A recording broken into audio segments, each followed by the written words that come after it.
Chapter 2509, Struggle over a Bronze Teleportation Gate. Purple, why are you here? When the female swordsman named Graceful Monarch turned toward the clear and pleasant voice, joy and surprise flashed across her eyes. In the next moment, a beautiful level 107 Tier 3 female elementalist, dressed in light blue robes and holding a dark purple wooden staff, walked over to Graceful Monarch. Similar to Graceful Monarch, this female elementalist was almost at the Void Realm. However, in the female elementalist's presence, the surrounding mana was much tamer than before, looking as if it had found its owner. The appearance of this female elementalist immediately caught the attention of the surrounding players. Everyone turned to look at her, many of the female players present eyeing her with awe and worship. What? Purple Rakshasa? She actually came here? It seems our extreme light shelter has hope of protecting our bronze teleportation gate this time. That's only natural. After all, Purple Rakshasa is one of the Dark Den's 3 great elementalists, just like Shelter One's Blue Frost. Although she just got promoted to the position recently, she's not the slightest bit weaker than Blue Frost. With her youth, she might even surpass Blue Frost and become the #1 elementalist in the Dark Denver. As the various experts present looked at the luxuriously dressed Tier 3 female elementalist, they broke into a heated discussion among themselves. The originally tense atmosphere enveloping the shelter also lightened considerably due to her appearance. Purple Rakshasa? When Shurfeng looked at the female elementalist who looked like a prideful female leopard, he too was surprised. He never thought that he would meet her, one of God's domain's famous 12 sacred elementalists. During Shurfeng's previous life, Blue Frost had served as one of the capable generals of Fantasy Shrine and received the first-rate guild's full support. This was the reason why he had managed to become a Tier 5 expert in God's domain. Purple Rakshasa, however, had spent her entire career in God's domain as an independent player, yet not only did she manage to reach Tier 5, but she had even become one of the publicly acknowledged 12 sacred elementalists. Back then, aside from Tier 6 God-ranked experts, there was nobody capable of doing anything against Purple Rakshasa. The only unfortunate thing was that Purple Rakshasa had not come across sufficient fortuitous opportunities. Otherwise she might have become a Tier 6 mage god. While Shurfeng's group was observing Purple Rakshasa, the latter had simply glanced at Shurfeng's group before returning her attention to Graceful Monarch, mindless of the fact that Shurfeng's group of 10 consisted entirely of Tier 3 players. Currently, Tier 3 players might still be very powerful, but they were no longer as rare as before. Moreover, there were stark differences between players even after reaching Tier 3, unlike when players were still at Tier 2. The reason for this was the difference in mana body rank. If players merely completed the most basic trial when challenging their Tier 3 promotion quest, their strength would not increase by much. Meanwhile, the majority of the Tier 3 experts she normally saw had gotten promoted to Tier 3 using this method. Such Tier 3 experts might be unreachable existences in the eyes of ordinary players, but for experts of her caliber, such Tier 3 experts were no different from ordinary Tier 2 experts. They merely had a few more basic attributes than their Tier 2 counterparts. The Extreme Light Shelter's Bronze Teleportation Gate is our lifeline to the outside world. If we really let guilds from the outside world monopolize it, then local players like ourselves will be doomed. I naturally have to put in some effort into defending it, Purple Rakshasa said as she faced Graceful Monarch. I understand. But both Blue Frost and yourself are elementalists. The combat power you two can exhibit in a team battle is several times greater than what physical classes like myself are capable of. If we have the two of you helping us, the Extreme Light Shelter will have a much greater chance of successfully defending the Bronze Teleportation Gate, Graceful Monarch said, sighing. If the upcoming battle were merely a small-scale team battle, she would be confident of the Extreme Light Shelter emerging victorious. Unfortunately, the battle over the Bronze Teleportation Gate's management rights was a large-scale war that would involve hundreds of thousands of players. It was not a battle that melee players like herself could hope to make a difference in. However, it was a different story for magical class players. This was especially true for Blue Frost and Purple Rakshasa, two of the Dark Den's 3 great elementalists. Both of them possessed plenty of Tier 3 large-scale destruction spells, which would be extremely valuable in the upcoming war. It was no exaggeration to say that just one of them could contribute as much as several dozen melee experts like Graceful Monarch herself. Otherwise, she wouldn't have sought out Blue Frost to manage the Bronze Teleportation Gate together. Blue Frost's team is indeed very strong. This is especially true if those several lunatics are participating as well. However, if you think you can win against the outside world superpowers in the upcoming war by relying just on them, you're in for a rude awakening. You don't know how powerful the outside world superpowers are, Purple Rakshasa said, shaking her head. Even with my current self, I can barely hold my own against 2 or 3 peak experts belonging to superpowers simultaneously.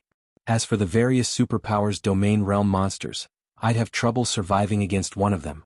However, each of these superpowers has several domain realm monsters. They have several experts that even you can't defeat? Graceful Monarch's eyes widened in shock when she heard Purple Rakshasa's words. After all, Purple Rakshasa could trounce over a dozen Tier 3 experts by herself. Even the peak experts of first-rate guilds were no match for her. Graceful Monarch found it truly hard to believe that the outside world superpowers had multiple experts that surpassed Purple Rakshasa. I met a lot of experts during my last visit to the outside world. I have to admit that the combat standards there are much higher than the Dark Dens. We only have an advantage when it comes to Tier 3 skills and spells, as well as level 100 weapons and equipment, Purple Rakshasa said humbly. What should we do then? If what you say is true, our shelter doesn't stand a chance, Graceful Monarch said, frowning. Although she had long since known that the outside world superpowers were not simple, she never thought that they were this strong. Hence, like I said before, partnering with Vice Guild Leader Fantasy is our best option. With Crimson Emperor's help, we can easily secure our hold over the Bronze Teleportation Gate and gain more time for preparations, Purple Rakshasa advised. She then glanced at Shurfeng's group before continuing, otherwise even if Shelter One's experts arrive, we will still lose the gate. It seems we have no choice but that, Graceful Monarch said, consenting to Purple Rakshasa's suggestion. She knew that the Elementalist never lied. Hence, when she saw the serious expression on Purple Rakshasa's face, she understood that the chances of the Extreme Light Shelter winning without Crimson Emperor's help was minuscule. Following which, Graceful Monarch had Purple Rakshasa contact Crimson Emperor's side before turning her attention to Shurfeng's group. I apologize for mistaking your identities before. I also hope that you don't take Purple Rakshasa's words to heart. She's not looking down on Zero Wing. It's just that the Extreme Light Shelter's future is at stake right now. As compensation, read latest chapters at Wuxia World. I can represent the Extreme Light Shelter in offering you a 20% discount on all expenditures inside the shelter today. However, as the Extreme Light Shelter will be fighting a war soon, I advise you not to stay for too long. Otherwise you're likely to get embroiled in the fight. If that happens, you'll have a difficult time leaving, Graceful Monarch said in an apologetic tone to Shurfeng. Meanwhile, just as Shurfeng was about to say something, Purple Rakshasa suddenly walked over with an excited look on her face. Graceful, good news. Vice Guild Leader Fantasy and her team has arrived already. She says that she'll be here soon. At that time you can negotiate the partnership with her, Purple Rakshasa said, looking at Graceful Monarch. Shortly after Purple Rakshasa finished speaking, a group of players appeared on the street some distance away. Standing at the head of this group of players was a female cleric with a charming appearance. The arrival of this group of players caused an uproar among the nearby players. This was because every member of this 100-man team was actually a Tier 3 player. The number of Tier 3 experts in this team almost equaled the total Tier 3 player population of the Extreme Light Shelter. Chapter 25:10 Zero Wings Guild Leader, Black Flame, 100 Tier 3 experts? So, this is the strength of a super first-rate guild? That cleric walking in the lead is amazing. Not only is she geared in a complete set of level 105 fine gold set equipment, but she even has 3 epic weapons and equipment. With this kind of equipment she can probably suppress Purple Rakshasa with basic attributes alone. When the residents of the Extreme Light Shelter saw Crimson Emperor's members, their eyes nearly fell out of their sockets from shock. Aside from all 100 members of Crimson Emperor's team being Tier 3, just the weapons and equipment Crimson Emperor's members sported were enough to blind the eyes of everyone in the shelter. After all, not to mention level 105 secret silver and fine gold weapons and equipment, barely any level 105 weapons and equipment existed in the Extreme Light Shelter. Moreover, the majority of them were even mysterious iron rank. However, even the weakest piece of equipment on Crimson Emperor's members was level 105 secret silver rank. Unprecedented shock filled Graceful Monarch's heart at this scene. At the same time, she finally understood why Purple Rakshasa had strongly recommended that the Extreme Light Shelter partner with Crimson Emperor. The Extreme Light Shelter was one of the top 10 shelters in the entire Dark Den, with a large number of expert players based in it. However, when compared to Crimson Emperor, the Extreme Light Shelter was like a candle flame before a raging firestorm. The difference in Tier 3 experts aside, Just the difference in combat standards was already more than enough to instill despair in Graceful Monarch. From what she could tell, even the weakest expert among Crimson Emperor's team was at the Flowing Water Realm, with many of them experts at the Void Realm. In fact, Graceful Monarch couldn't even fathom the depths of the female cleric at the lead. However, her instincts told her that this female cleric was definitely far stronger than herself. She doubted she could last more than 5 moves against this female cleric. Graceful Monarch had to admit that Purple Rakshasa was right. It really would be meaningless even if Zero Wings Blue Frost arrived. After all, they could most likely resolve the struggle over the Bronze Teleportation Gate this time with just Crimson Emperor's people. A short moment later, Crimson Emperor's members arrived before Graceful Monarch and Purple Rakshasa. The combined aura released by 100 Tier 3 experts was enough to stifle the breath of the surrounding players. Graceful, let me introduce you. This person here is Illusory Words, a Vice Guild leader of Crimson Emperor. Previously, it was only thanks to Vice Guild leader Illusory that I managed to complete that epic quest of mine. Without her help, I wouldn't have been able to develop as quickly as I did, Purple Rakshasa said in a respectful tone. So long as we have Vice Guild leader Illusory's help, we definitely won't have a problem defending the Bronze Teleportation Gate. Purple Rakshasa had personally witnessed Illusory Words' strength before. Back then, with just her own strength, Illusory Words had suppressed a Grand Lord of the same level. If not for the excessive HP of level 100 plus Grand Lords, Illusory Words would have been more than capable of soloing it. Illusory Words' strength was something Purple Rakshasa had been seeking to attain all this time. Compared to Illusory Words, the Dark Den's top-ranking experts such as Blue Frost were nothing. Greetings. I am Graceful Monarch, the commander of the Extreme Light Shelter's #1 adventurer team. Graceful Monarch said, introducing herself. I believe you already know about the struggle over the Bronze Teleportation Gate. On behalf of the Extreme Light Shelter's various adventurer teams, I hope that you can assist us in defending our Bronze Teleportation Gate. The Extreme Light Shelter is willing to offer 30% of the gate slots to Crimson Emperor for the successful defense of the gate. May I know what you think of this proposal, Vice Guild Leader Illusory? The main function of the Bronze Teleportation Gate was to facilitate travel between the Dark Den and the outside world. However, the gate limited travel to a maximum of 1,000 players daily.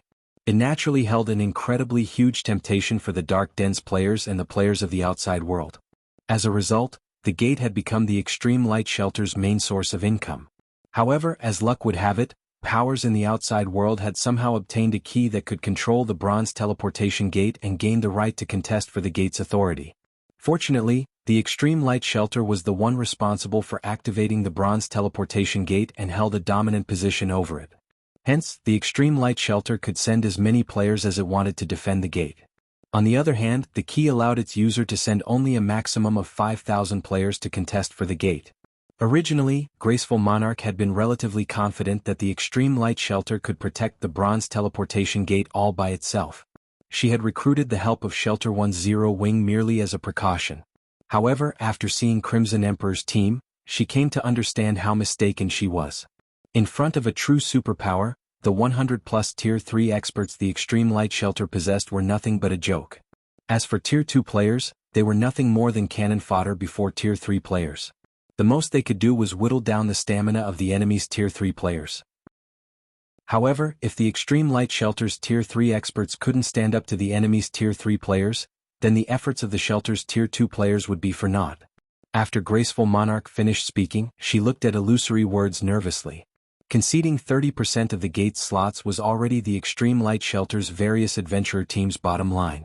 After all, aside from the slots for the various adventurer teams, the shelter had to sell some to earn the resources and coins for its own development. However, Crimson Emperor would be pivotal to a successful defense of the Bronze Teleportation Gate.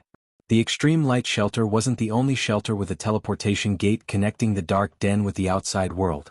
However, its Bronze Teleportation Gate was currently the sole teleportation gate to have a key fall into the hands of a superpower in the outside world. The keys for the other teleportation gates had yet to be discovered.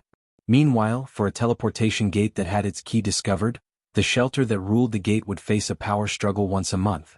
Moreover, the timing of the struggle was the same for all teleportation gates. In other words, Crimson Emperor would be able to help only one shelter at a time. The Extreme Light Shelter might be the only shelter available for Crimson Emperor to partner with right now, but that wouldn't be the case in the future. It was only a matter of time before a power in the outside world discovered the keys of the teleportation gates of the other shelters. At that time, Crimson Emperor would have more and possibly better partners to choose from. During the time Graceful Monarch and Purple Rakshasa were quietly waiting for Illusory Words' reply, the latter actually had her eyes directed behind Graceful Monarch. To be precise, she was looking at the departing backs of Shurfeng's group. Vice Guild Leader Illusory, is something wrong with those people? Purple Rakshasa asked when she noticed Illusory Words staring at Shurfeng's group with a strange expression. It's nothing. I just felt that those people looked somewhat familiar. However, it shouldn't be possible for them to appear here, Illusory Words said, shaking her head. She felt that she was overthinking things. According to her guild's investigation, Shurfeng's group was currently on the Western continent. With the Western continent's resources at hand, why would they come to such a small world to compete for resources? Are you talking about them? They are experts belonging to Shelter 10 Wing. They should be here to trade with the Extreme Light Shelter, Graceful Monarch said as she turned to look at Shurfeng's group, which had already moved over 300 yards away from her position. Previously, I invited Blue Frost, Zero Wing's Vice Guild Leader, to help in defending the Bronze Teleportation Gate. Unfortunately, it seems that Vice Guild Leader Frost got pinned down by some problems on his side. Chapter 25:11, Shocking Appearance at the Shelter. Is Zero Wing's Guild Leader really so amazing? Graceful Monarch and Purple Rakshasa could not help the skepticism on their faces when they heard Illusory Words' statement. They felt that the cleric was joking. Both of them were familiar with the strength of Shelter 10 Wing. They also knew that Zero Wing was a large guild in the outside world. Naturally, the guild leader of Zero Wing should possess extraordinary strength as well. Otherwise, an expert of Blue Frost's caliber wouldn't have joined it. However, no matter how they thought about it, they simply could not imagine one individual being capable of turning the tide of the upcoming defensive battle. After all, the defensive battle this time was a large-scale war, not some simple skirmish out in the fields. The opponents they had to face wouldn't be limited to just expert players but would include powerful war weapons and tools as well. In the face of powerful war weapons and tools, Tier 3 players were no different from Tier 2 players. Unless players had an invulnerability skill, they would almost certainly die upon getting attacked. MHM. He is very amazing. It's no exaggeration to call him a true monster, Illusory Words said, nodding. Upon seeing Graceful Monarch's and Purple Rakshasa's skeptical looks, she smiled helplessly and continued, with my present skills, I wouldn't last more than 3 moves against him. Even you can't last more than 3 moves? Both Graceful Monarch and Purple Rakshasa were astounded at this revelation. Although they couldn't fathom Illusory Words' strength, instinct told them that they had only one viable option if they went up against the cleric. Escape. Aside from escaping, no other option would keep them alive. In fact, the outcome would be the same even if both of them went at her together. However, a monster like Illusory Words was actually saying that she couldn't last more than 3 moves against Zero Wing's guild leader. How could this be possible? If you meet him one day, you'll naturally know whether I am telling the truth or not, Illusory Words said, chuckling. She did not bother elaborating. In response, Graceful Monarch and Purple Rakshasa still maintained a dubious attitude to Illusory Words' statement. However, they did not pursue this matter. Instead, they shifted the conversation to the details of the upcoming defensive battle. During the time Graceful Monarch and the others were discussing among themselves, Shurfeng had left the Extreme Light Shelter together with Fire Dance and the others, completely ignorant of the words that Illusory Words had said about him. Guild leader, are we leaving so quickly? I saw many attribute gemstones on sale at very low prices here. There are even Tier 3 skill and spell books available. It's a huge waste to leave this place so soon, Aqua Rose said when she noticed that Shurfeng had no intention of lingering in the Extreme Light Shelter. It would have been fine if she hadn't entered the Extreme Light Shelter. However, after entering it, she discovered that the shelter was a treasure trove. Not only were attribute gemstones 50% cheaper than on the Eastern continent, but even Tier 3 skill and spell books, which were incredibly rare on the Eastern continent, were available. Although these Tier 3 skill and spell books were all for ordinary skills and spells rather than control or AoE skills and spells, if put up for auction in the various kingdoms and empires, they would still cause a huge uproar. Tons of people would vie to purchase them. After all, the power of Tier 3 skills and spells were significantly stronger than their Tier 2 counterparts. They would be of great help to players when dealing with both players and monsters. Yes, we need to leave at once. Those attribute gemstones and Tier 3 skill and spell books might be precious, but we have much more important things to do, Shifeng said. The Dark Den was a special otherworld. Originally, he thought that it would still be some time before the main continent's various powers started extending their hands toward the Dark Denver. He never imagined that not only had the main continent's powers discovered the Dark Den so soon, but there was even a means of travel between the Dark Den and the main continent already. Others might not realize the implications of this matter, but Shifeng, who had a profound understanding of God's domain, knew just how frightening this matter was. In fact, it wouldn't be an exaggeration to say that the various powers would go crazy upon realizing the Dark Den's benefits. Skill and spell books at the Tier 3 standard and above were incredibly rare in the outside world. Players wouldn't necessarily obtain one even if they rated level 100 plus super large-scale team dungeons. Most other worlds shared the same problem. However, the Dark Den was an exception. Let alone Tier 3 skills and spells, even Tier 3 taboo skills and curses were relatively easily obtainable here. Meanwhile, aside from unlocking the potential of one's mana body, the next fastest way to improve one's combat power would be to learn more Tier 3 skills and spells. Nowadays, competition in God's domain was intensifying, and the various powers were all frantically searching for ways to increase their own strength. With such a perfect opportunity to elevate the combat power of their Tier 3 experts, the various powers would naturally go crazy. While there still weren't many passages linking the Dark Den and the main continent in existence, Shifeng needed to occupy as many advantages in the Dark Den as he could and accelerate Shelter One's development. Only by doing so would he be able to provide Zero Wings experts with a continuous supply of Tier 3 skill and spell books. The Adventurer team also had only a little over a dozen Tier 3 experts. There was no way it could match up with Blue Frost's team at all. Now, however, every one of the Tier 2 experts from the Sentinel Shelter had seemingly activated a Berserk skill. They not only possessed frightening basic attributes but could also fly for short periods. Blue Frost's team couldn't shake off these Tier 2 experts even if they wanted to. Wait, that's not right. All those people from the Sentinel Shelter are demonized. Moreover, their demonized ranks are considerably high. Purple Rakshasa revealed a somber expression when she saw this scene. Demonized players were extremely rare in the Dark Denver. After her Tier 3 promotion, she had come across a demonized player only once. Although the demonized player was also Tier 3, his combat standard was only at the Refinement Realm standard. However, she had ended up fighting a bitter battle and had even nearly lost her life to the demonized player. Now, however, the Sentinel Shelter actually possessed several hundred Tier 2 demonized experts and over a dozen Tier 3 demonized experts. The Sentinel Shelter originally possessed relatively great strength already, ranking among the Dark Den's top 15 shelters. Troubled Times, the commander of the Sentinel Shelter's #1 adventurer team, was even one of the rare few peak experts in the Dark Denver. As for the remaining Tier 3 experts belonging to Troubled Times' adventurer team, even the weakest among them was at the Refinement Realm standard.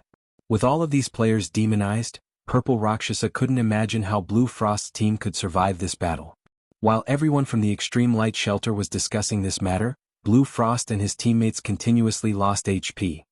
Frost, have you still not come to your senses? A level 108, Tier 3 Berserker asked as he quietly watched Blue Frost frantically fending off one attack after another. The higher-ups have a very high opinion of you and your teammates' potential. Hence, they specifically instructed me to avoid harming you all. Why do you think the Tier 3 players on our side still haven't made a move until now? Troubled, I admit that you're far stronger than us now, but don't even think about getting us to submit. Moreover, we have long since joined Zero Wing. Why must you keep on targeting us? Blue Frost retorted as he looked at Troubled Times. That's right. Zero Wing has treated us well. How can we possibly betray Zero Wing to join you? Evening Lotus, the female cleric standing beside Blue Frost, said in a determined tone. It seems you people have resolved yourselves to die. Troubled Times frowned when he heard Blue Frost's and Evening Lotus's words. He then started walking toward Blue Frost and said, In that case, I'll let you all know just how laughable Zero Wing's strength is before us. Read latest chapters at Wuxia World. After saying so, Troubled Times' body expanded in size, and his skin blackened. 2 horns also suddenly sprouted from his forehead, and the aura his body exuded turned violent. Upon sensing the change to Troubled Times' aura, Graceful Monarch and the others spectating from a distance gasped.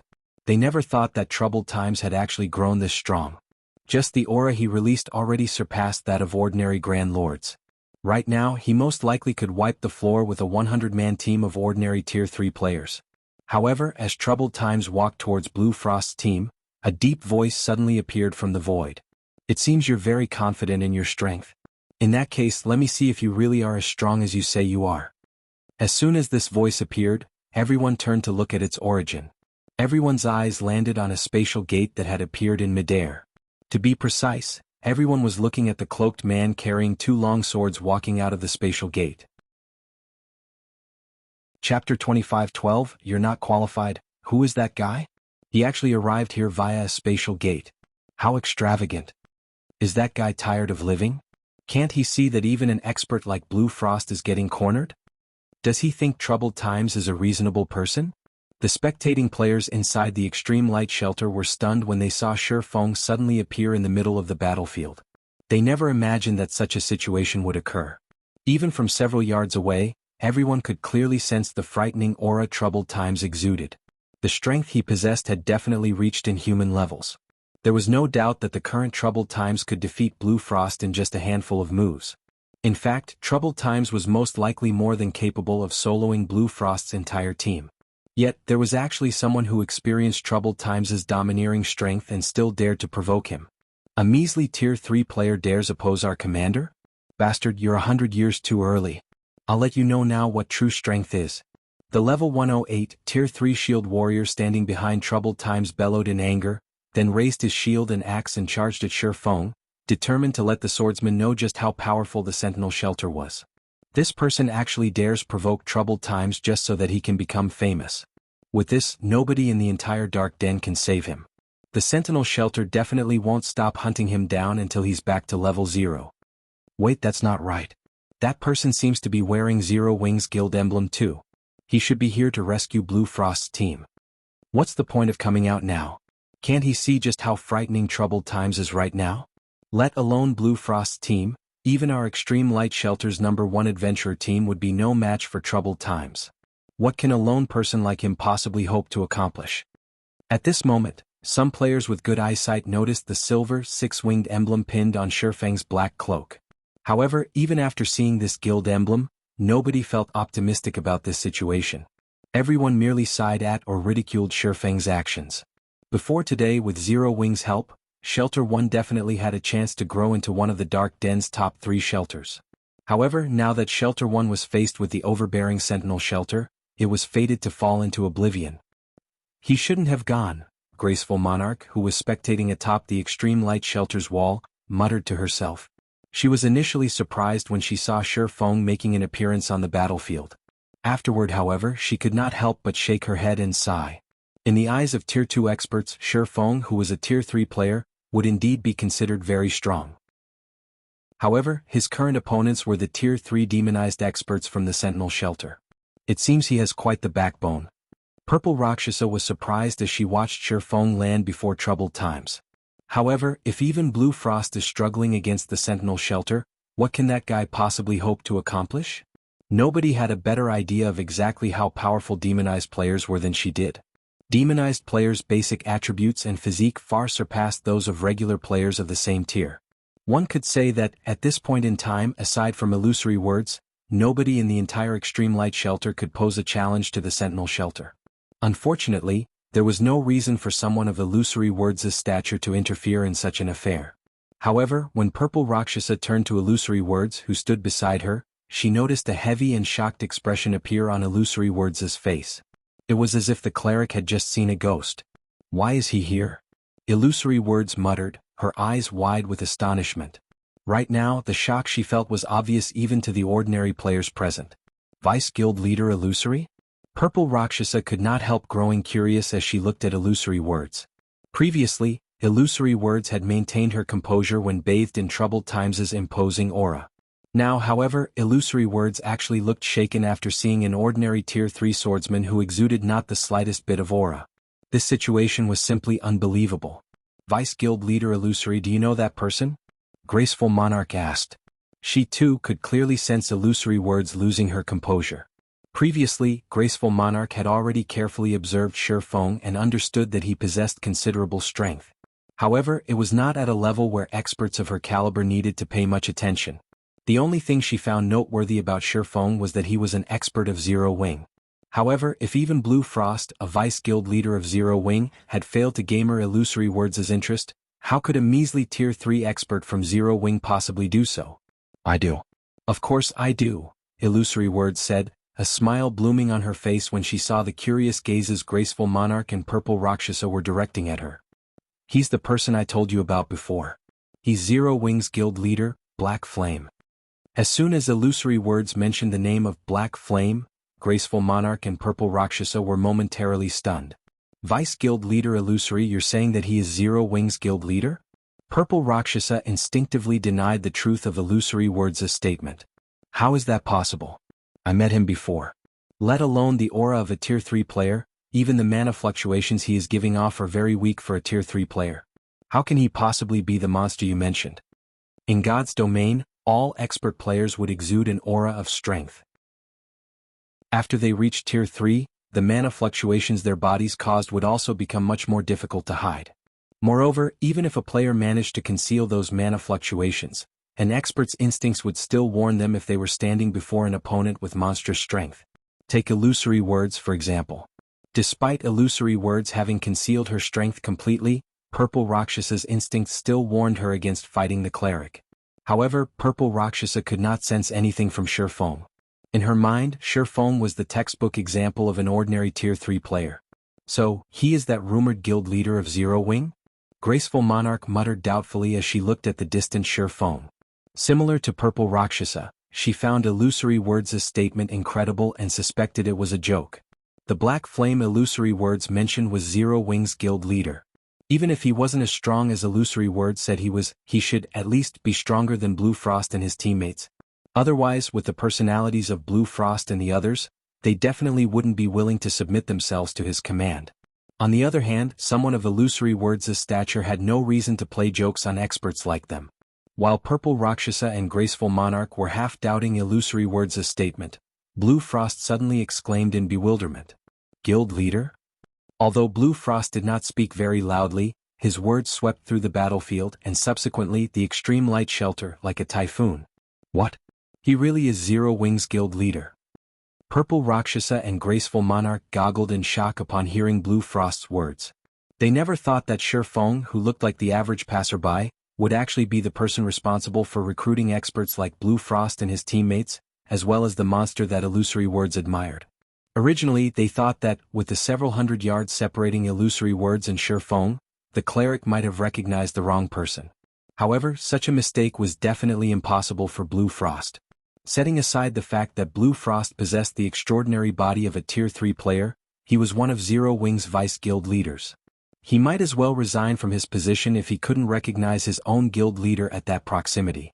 Everyone from the Sentinel shelter was also dumbfounded at this scene. They never thought that this rude intruder would actually be Zero Wing's guild leader. Are you kidding me? How can this weak bastard be Zero Wing's guild leader? They knew very clearly what kind of strength and potential Blue Frost and his teammates possessed. In their opinion, the person responsible for recruiting Blue Frost's group had to be a dragon among men. Otherwise, how could that person have persuaded an expert of Blue Frost's caliber to join Zero Wing? Upon sensing the skeptical looks everyone was giving him, Shurfeng could not help a bitter smile. Previously, he had become so famous that everybody knew about him. Now, however, this group of people was actually questioning his identity. Read latest chapters at Wuxia World. So you're Zero Wing's guild leader. However, what about it? Whether it is you or Blue Frost's group, none of you will be leaving this place alive. The level 108 Tier 3 shield warrior who was charging at Shurfeng remained unfazed, even after finding out Shurfeng's identity. Instead, he proceeded to activate Brutal Collision and rammed his shield at Shurfeng. However, before the level 108 shield warrior could reach Shurfeng, a lithe figure suddenly appeared behind the shield warrior, catching him unawares. The snowy short sword this lithe figure wielded then transformed into a black streak of light that pierced through the shield warrior's armor and stabbed straight into his heart. By the time the shield warrior reacted to the attack, a bloody rose had bloomed on his chest. Damage exceeding -400,000 also appeared above his head, the attack plundering all of his HP. You're not qualified to fight our guild leader. Chapter 25:13 E-Power of One Strike. When the level 108 Tier 3 shield warrior's body collapsed to the ground and disintegrated into particles of light, The entire world seemingly froze momentarily as silence enveloped the battlefield. Only after some time had passed did everyone react to the situation. He died. Impossible. Everyone was dumbstruck as they looked at the lithe figure standing behind the shield warrior's corpse. This was especially true for the players from the Sentinel shelter. Their mouths were hanging wide open in shock because nobody knew better than they did just how much HP and defense the fallen shield warrior possessed. It was no exaggeration to say that even if a Tier 3 Berserker were allowed to freely attack the shield warrior using skills, the Berserker would need at least 10 attacks to kill the shield warrior. Now, however, let alone 10 attacks, the shield warrior had failed to sunv even one. The Sentinel shelter's healers didn't even have a chance to heal the shield warrior. That's a Tier 3 demonized shield warrior we're talking about. Is she even human? Purple Rakshasa could not help her astonishment as she stared at Fire Dance, who was slowly walking up to Shurfeng. Purple Rakshasa had clashed with a Tier 3 demonized expert before, so she knew exactly how powerful Tier 3 demonized experts were. Their high defense and HP aside, just their physique granted them reaction speeds far superior to Tier 3 human players. However, Fire Dance had attacked and instantly killed the demonized shield warrior without the shield warrior even reacting. Fire Dance's reaction speed and attack power were simply unheard of. She's actually so strong? When Graceful Monarch looked at Fire Dance's distant figure, shock and excitement flashed across her eyes. Power. Violence. The suffocating strength Fire Dance displayed was something Graceful Monarch was constantly seeking to attain. Graceful Monarch never thought that she would get to witness this domineering display in person. Moreover, the monster that had carried out this display of power had actually been standing beside Shurfeng all this time. At this moment, let alone Graceful Monarch and the other distant spectators, even Blue Frost and his teammates who stood behind Shurfeng, were stunned by this situation. They never imagined that the people from Zero Wing's main branch would be this powerful. Meanwhile, Troubled Times, who had been silently observing Fire Dance all along, similarly wore an astonished expression on his face. I truly did not expect Zero Wing to have such an expert hidden. No wonder you dare to hinder us, Troubled Times said as he shifted his gaze back to Shurfeng. However, if you think you can stop the Sentinel shelter with just this much strength, I'm afraid you're sorely mistaken. As soon as Troubled Times finished speaking, the 17 Tier 3 experts behind him promptly took on a demon form. The frightening aura they released enveloped the entire battlefield and evoked dread even in experts like Blue Frost. Although these Tier 3 demonized experts numbered only 17, the combined pressure they gave off easily surpassed that of the Sentinel shelter's several hundred Tier 2 demonized experts. It seems Troubled Times is getting serious. A somber expression appeared on Purple Rakshasa's face when the Sentinel shelter's Tier 3 experts demonized. The shield warrior that previously took action was only at the refinement realm. His combat standard was also the weakest among the Sentinel shelter's Tier 3 experts present. Meanwhile, if every one of the Sentinel shelter's Tier 3 experts attacked together, even Fire Dance would not be a match for them. After all, this was a team battle, not a one-on-one duel. Not only could players reduce their defensive blind spots by working with teammates, but they would also have a much easier time striking at the enemy's weak points. Not to mention the assassin class was at its strongest when it was in stealth. So long as an assassin was discovered, their combat power would be halved. Meanwhile, at this point, Troubled Times and the others had already noticed Fire Dance's existence. She wouldn't have another opportunity to launch a sneak attack. In the next moment, the 17 Tier 3 demonized experts rapidly closed in on Shurfeng's group, their positioning leaving Fire Dance no chance to fight them one-on-one. At the same time, every one of them used their trademark moves. Tier 3 spell Shadow Puncture. Tier 3 skill Chaotic Slash. Tier 3 skill Shadow Raid. Tier 3 spell Flame Dragon Bind. Over a dozen skills and spells flew at Shurfeng's group. Seeing all these powerful attacks approaching them, Blue Frost and the Zero Wing members with him could not help but despair. Not only did every one of these skills and spells possess power close to the Tier 4 standard, but these skills and spells also overlapped into a perfect assault that had no holes to exploit. It simply wasn't an attack that players could block or dodge. However, contrary to everyone's expectations, Fire Dance did not use Vanish or Wind Steps to defend herself even after seeing these perfectly coordinated attacks. Instead, she simply stood beside Shurfeng, showing no intention of taking action whatsoever. It was as if the coordinated attacks of the Tier 3 demonized experts did not exist in her eyes at all. Just when the demonized expert skills and spells were about to reach Shurfeng and Fire Dance, Shurfeng suddenly took action. Swords Orbit. A galaxy of stars immediately appeared, with Shifeng as the center, the stars striking down the approaching skills and spells, one after another. From afar, the attacks seemed to disappear automatically upon reaching within 10 yards of Shifeng. Let alone damaging Shifeng, none of them managed to cause him to stumble by even one step. Impossible. He blocked them all. Upon seeing Shifeng shattering their assault, the Tier 3 demonized experts were dumbfounded. After all, not only did their attacks carry great power, but there were also more than 20 of them timed to hit Shifeng and Fire Dance simultaneously. Every one of these attacks was also aimed at the pair's defensive blind spots. Unless Shifeng and Fire Dance used an invulnerability skill, they should have taken damage. It's my turn now. Since the Sentinel Shelter's players had stopped attacking, Shifeng unsheathed the Abyssal Blade and brandished the magic weapon at the 17 Tier 3 demonized experts. Lightning flash. In the next moment, pitch-black sword lights wrapped in dense mana struck the demonized experts like pitch-black lightning arcs. A series of explosions reverberated throughout the battlefield. At the same time, the 17 Tier 3 demonized experts went flying backward, each of them losing over -100,000 HP. When they landed, their hands and weapons they wielded trembled uncontrollably. Is he a monster?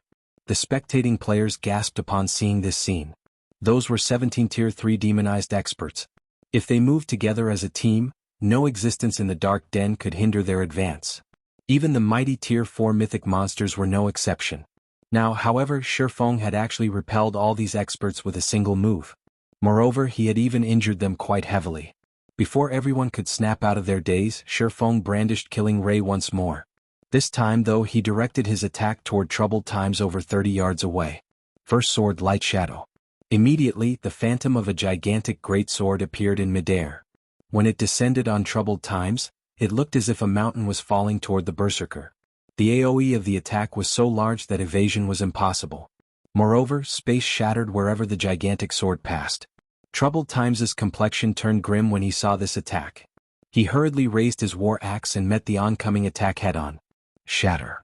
Tier 3 taboo skill Heaven Breaker. Read latest chapters at Wuxia World. EU. In the next moment, Troubled Times's axe also cut space and landed directly on the phantom greatsword. Boom. Along with the sound of an explosion, the ground shook violently. And as if a violent storm had just passed, dust filled the air, preventing those standing on the battlefield from opening their eyes. When the dust settled and the situation on the battlefield became clear again, everyone was dumbfounded. At this moment, the almighty Troubled Times came into view, partly embedded into the ground, his kneecaps no longer visible. At the same time, the ground within a 10-yard radius of the berserker had also sunk by over a meter. As for Troubled Times himself, he had also lost more than 1/5 of his HP. Chapter 25:14, Not to be trifled with. As the dust settled on the battlefield, the watching players from the Extreme Light Shelter, who had assumed that Shifeng's group was in for a bitter battle, were dumbfounded as they stared at Troubled Times embedded in the ground. Is he really a Tier 3 player? They had all felt Troubled Times' aura after he had taken on his demon form. It was strong enough to rival Grand Lords of the same level. Combined with the Berserker's profound combat techniques, he could kill Tier 3 experts with little to no effort. Tier 3 players had no hope against him. Only experts who had reached Tier 4 would have the power to suppress a monster like Troubled Times. And yet, Shifeng, who looked ordinary and didn't even have the aura of a Tier 3 player, had overwhelmed the Berserker with brute strength. Everyone watching felt as if the main god system were joking with them. He's actually this strong? When Purple Rakshasa and Graceful Monarch saw Troubled Times' embedded figure, their minds went blank. Although illusory words had told them that Shifeng was monstrously strong, even going so far as to insist that she was no match for the swordsman, they hadn't believed it. First, Shifeng had repelled 17 Tier 3 demonized experts with one move. Then he had used another move that tore space apart and left Troubled Times heavily injured. The man's strength was simply unheard of. With just this ridiculous strength, Shifeng was more than capable of making fools of 100 Tier 3 players. When demonized, Troubled Times enjoyed inhuman basic attributes. If any other Tier 3 player had stood against Shifeng's attack, they would have instantly perished. In other words, Shifeng was powerful enough to instant-kill Tier 3 players. There was almost no difference between Tier 2 and Tier 3 before him. At most, Tier 3 players were slightly stronger ants. Purple Rakshasa and Graceful Monarch now, more or less, understood why illusory words admired Shifeng, declaring that he alone could change the tide of the upcoming war. Sure enough, he's grown stronger. While illusory words watched Shi Feng, who stood proudly among the Sentinel Shelter's players, she couldn't contain her bitter smile.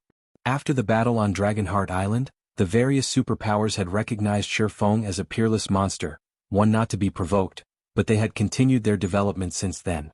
Adding to the fact that they had stronger foundations than Zero Wing, illusory words had been sure that she should have caught up to Shi Feng a little. She had never imagined that the distance between her and the swordsman had grown.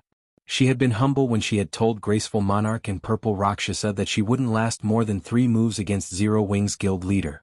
In truth, she had been confident that she shouldn't have any issues taking 5 or 6 hits from Shi Feng. She had recently obtained a bloodline, and her life rating was beyond that of an ordinary Tier 3 player after all. Her basic attributes had also substantially increased. But now she realized how sorely mistaken she had been. When Shi Feng's attack had torn apart space itself, she realized that his strike had Tier 4 power. Combined with the attack's large AoE and high attack speed, she knew she didn't have a prayer of dodging or blocking the attack without an invulnerability skill or spell. Naturally, Blue Frost and his teammates were dazed after seeing the outcome of the exchange between Shi Feng and Troubled Times. They didn't react like Zero Wing members at all. "Blue, is that really our guild leader?" A level 108 Tier 3 Guardian Knight prodded Blue Frost. When they heard the question, several other recent additions to the guild turned to their vice-guild leader with curious looks. Aside from Shelter One's good development prospects, they had joined Zero Wing because of Blue Frost's individual strength. They didn't view Zero Wing's larger branches in the outside world as important. Many of the Dark Den's shelters had allied with powers from the outside world too. Aside from financial support, Shelter 1 didn't receive any benefits from Zero Wing's main branch. Their connection was far weaker than the other shelters that had outside powers support. This was precisely the reason that they doubted the main branch's strength. After witnessing Shi Feng's display, however, even a fool could tell that Zero Wing was no simple guild. With such a powerful guild leader, they were confident that Shelter 1 would eventually grow into one of the Dark Den's top 3 shelters. "Amicho. He's our guild leader, Black Flame," Blue Frost muttered, replying to his teammate's question, but as he stared at Shi Feng, he couldn't help but question his own memory. The power the swordsman had just used was too overwhelming. The man was nothing like the Shi Feng he remembered. When Shelter 1's Zero Wing members heard the confirmation, their eyes lit with excitement. Before they could celebrate, however, Troubled Times pulled himself out of the crater around him, glaring at Shi Feng with a grim expression. If he hadn't blocked that attack with a Tier 3 taboo skill, he would have lost more than half of his HP. "It seems that I've underestimated you, Frost. With such a guild leader to back you up, you're out of my reach, but don't think this one failure will be enough to stop the Sentinel Shelter's advance. Demon players will only grow stronger as time passes. Our next meeting will be the end of Shelter 1. Troubled Times said, sneering at Blue Frost. He then shouted to his teammates, "Everyone retreat." Following their orders, every player from the Sentinel Shelter turned and fled. They gave Shi Feng and Fire Dance no opportunities to strike. When Blue Frost heard Troubled Times' warning, however, he paled. Meanwhile, the Extreme Light Shelter's members couldn't help but shake their heads and sigh. As Troubled Times had said, demon players and ordinary players were on different levels. Demon players could continue to upgrade their demon rank, bolstering their combat power as time passed. Shi Feng might be able to stop the Sentinel Shelter's demon players right now, but how long could he continue to do so? Moreover, Shi Feng was Zero Wing's guild leader. He couldn't stay in the Dark Den indefinitely. Once he left, Shelter 1, which constantly fought the Sentinel Shelter over resources, would suffer. You're not wrong, but that only holds true if you escape with your lives. Shi Feng growled, watching Troubled Times preparing to flee. Demon players could increase their combat power by raising their demon rank, but they had a fatal flaw. They couldn't afford to die. Once a demon player died, they'd lose a significant fraction of the strength and reputation they had built up. It was a problem that constantly plagued demon players. I admit that you're exceptionally powerful, guild leader Black Flame, but if we focus on escape, how many of us can you really kill? You're better off saving your energy. The moment Troubled Times finished his statement, he split into 5 clones of himself. All 5 clones then split up and fled in different directions. As he did, the rest of the Sentinel Shelter's Tier 3 experts used their trump cards as well, either boosting their movement speeds or creating a group of doppelgangers to cause confusion on the battlefield. It was obvious that the Sentinel Shelter's experts were quite adept at escaping and surviving. None of them were afraid of Shi Feng or Fire Dance's pursuit. Read latest chapters at Wuxia World. Is that so? Even as troubled times ran, Shi Feng showed no intention of chasing him down. Rather, he chuckled and asked, "What if we invite 2 Tier 3 magical classes to join the fray?" Suddenly, troubled times realized that something felt off. Magical classes were more suited for team battles than physical classes. They could exhibit far more combat power on the battlefield, which was why Graceful Monarch had gone out of her way to invite Blue Frost to the extreme light shelter. Suddenly, space roughly 100 yards away from the battlefield began to blur. A translucent barrier of water then appeared, in front of which stood 2 women in elegant mage robes. All of the mana within 300 yards of the women gathered to them. The mana density around them became so high that it formed a thin layer of mist in the area. Is that a fully unlocked mana body? Chapter 25-15 Apex Sword. Seeing the mana on the battlefield gather around Aqua Rose and Violet Cloud, troubled times, expression darkened further. The mana body was the very symbol of Tier 3, and any player that reached Tier 3 understood one thing: they had no control over their mana bodies. They needed to learn about and adapt to their mana bodies first. Only then could they gain full control over their mana bodies and exhibit the true strength of a Tier 3 class. However, it wasn't easy to unlock a mana body's full potential. Very few Tier 3 experts had even begun. And yet, 2 experts with fully unlocked mana bodies had joined the fight, and both were magical class players. What? This can't be true, can it? They've already unlocked their mana body's full potential? What kind of guild is Zero Wing? Intense shock flashed in Graceful Monarch's and Purple Rakshas's eyes as they stared at the distant Aqua Rose and Violet Cloud. Zero Wing was already amazing to have a monster like Shi Feng, but now they learned that the guild had 2 magical class experts with fully unlocked mana bodies as well. What was up with this? Even at this stage of the game, it was incredibly unlikely that the various superpowers would have a single expert with a fully unlocked mana body, yet Zero Wing had 2. How did they do it? Even Illusory Words stared with wide, shocked eyes. She couldn't bring herself to believe what she was seeing. Since more of the various superpowers members had begun to reach Tier 3, these superpowers had shifted their focus toward helping their Tier 3 members unlock their mana body's potential, rather than nurturing more Tier 3 players. Controlling one's mana body wasn't like controlling the physical body, however. Players' mana control needed to be excellent to accomplish the task. Unlocking one's mana body required such high mana control that even magical class players, who often manipulated mana, only had a small edge over physical class players. Unlocking a mana body's potential was a gradual process. Players needed to conduct repeated experiments, slowly learning how their mana bodies operated. This process was impossible to skip since every player had a different mana body. The current top player in Crimson Emperor had only unlocked 35% of their mana body's potential, and the guild's remaining Tier 3 experts hadn't even unlocked 1%. As one unlocked more of their mana body, the process became more difficult. Based on Crimson Emperor's estimates, a Tier 3 player should need 2 or 3 months at least of relentless effort to unlock their mana body's full potential, notwithstanding any fortuitous encounters. And now, Illusory Words learned that Aqua Rose and Violet Cloud had both fully unlocked their mana bodies. How could she possibly believe this? Moreover, the mana the 2 women commanded was truly frightening. Despite standing several hundred yards away, Illusory Words could sense the torrent of mana flowing toward them. It felt like watching whales take a breath of air. Those 2 women were practically moving mana engines. Before anyone could recover from their daze, Aqua Rose and Violet Cloud had finished chanting the final verses of their incantations. As they did, a blue 2-fold magic array appeared above the battlefield, covering a 100-yard radius. Meanwhile, several hundred silver magic arrays manifested around Violet Cloud. Tier 3 super spell, Frostburst Waterfall. Shadow Rage. With the help of their mana bodies, the women's spells drained all of the mana in a 400-yard radius. Suddenly, countless ice shards rained down from above, and as they passed, space froze. Any Tier 2 demonized player these ice shards encountered transformed into ice sculptures and died instantly.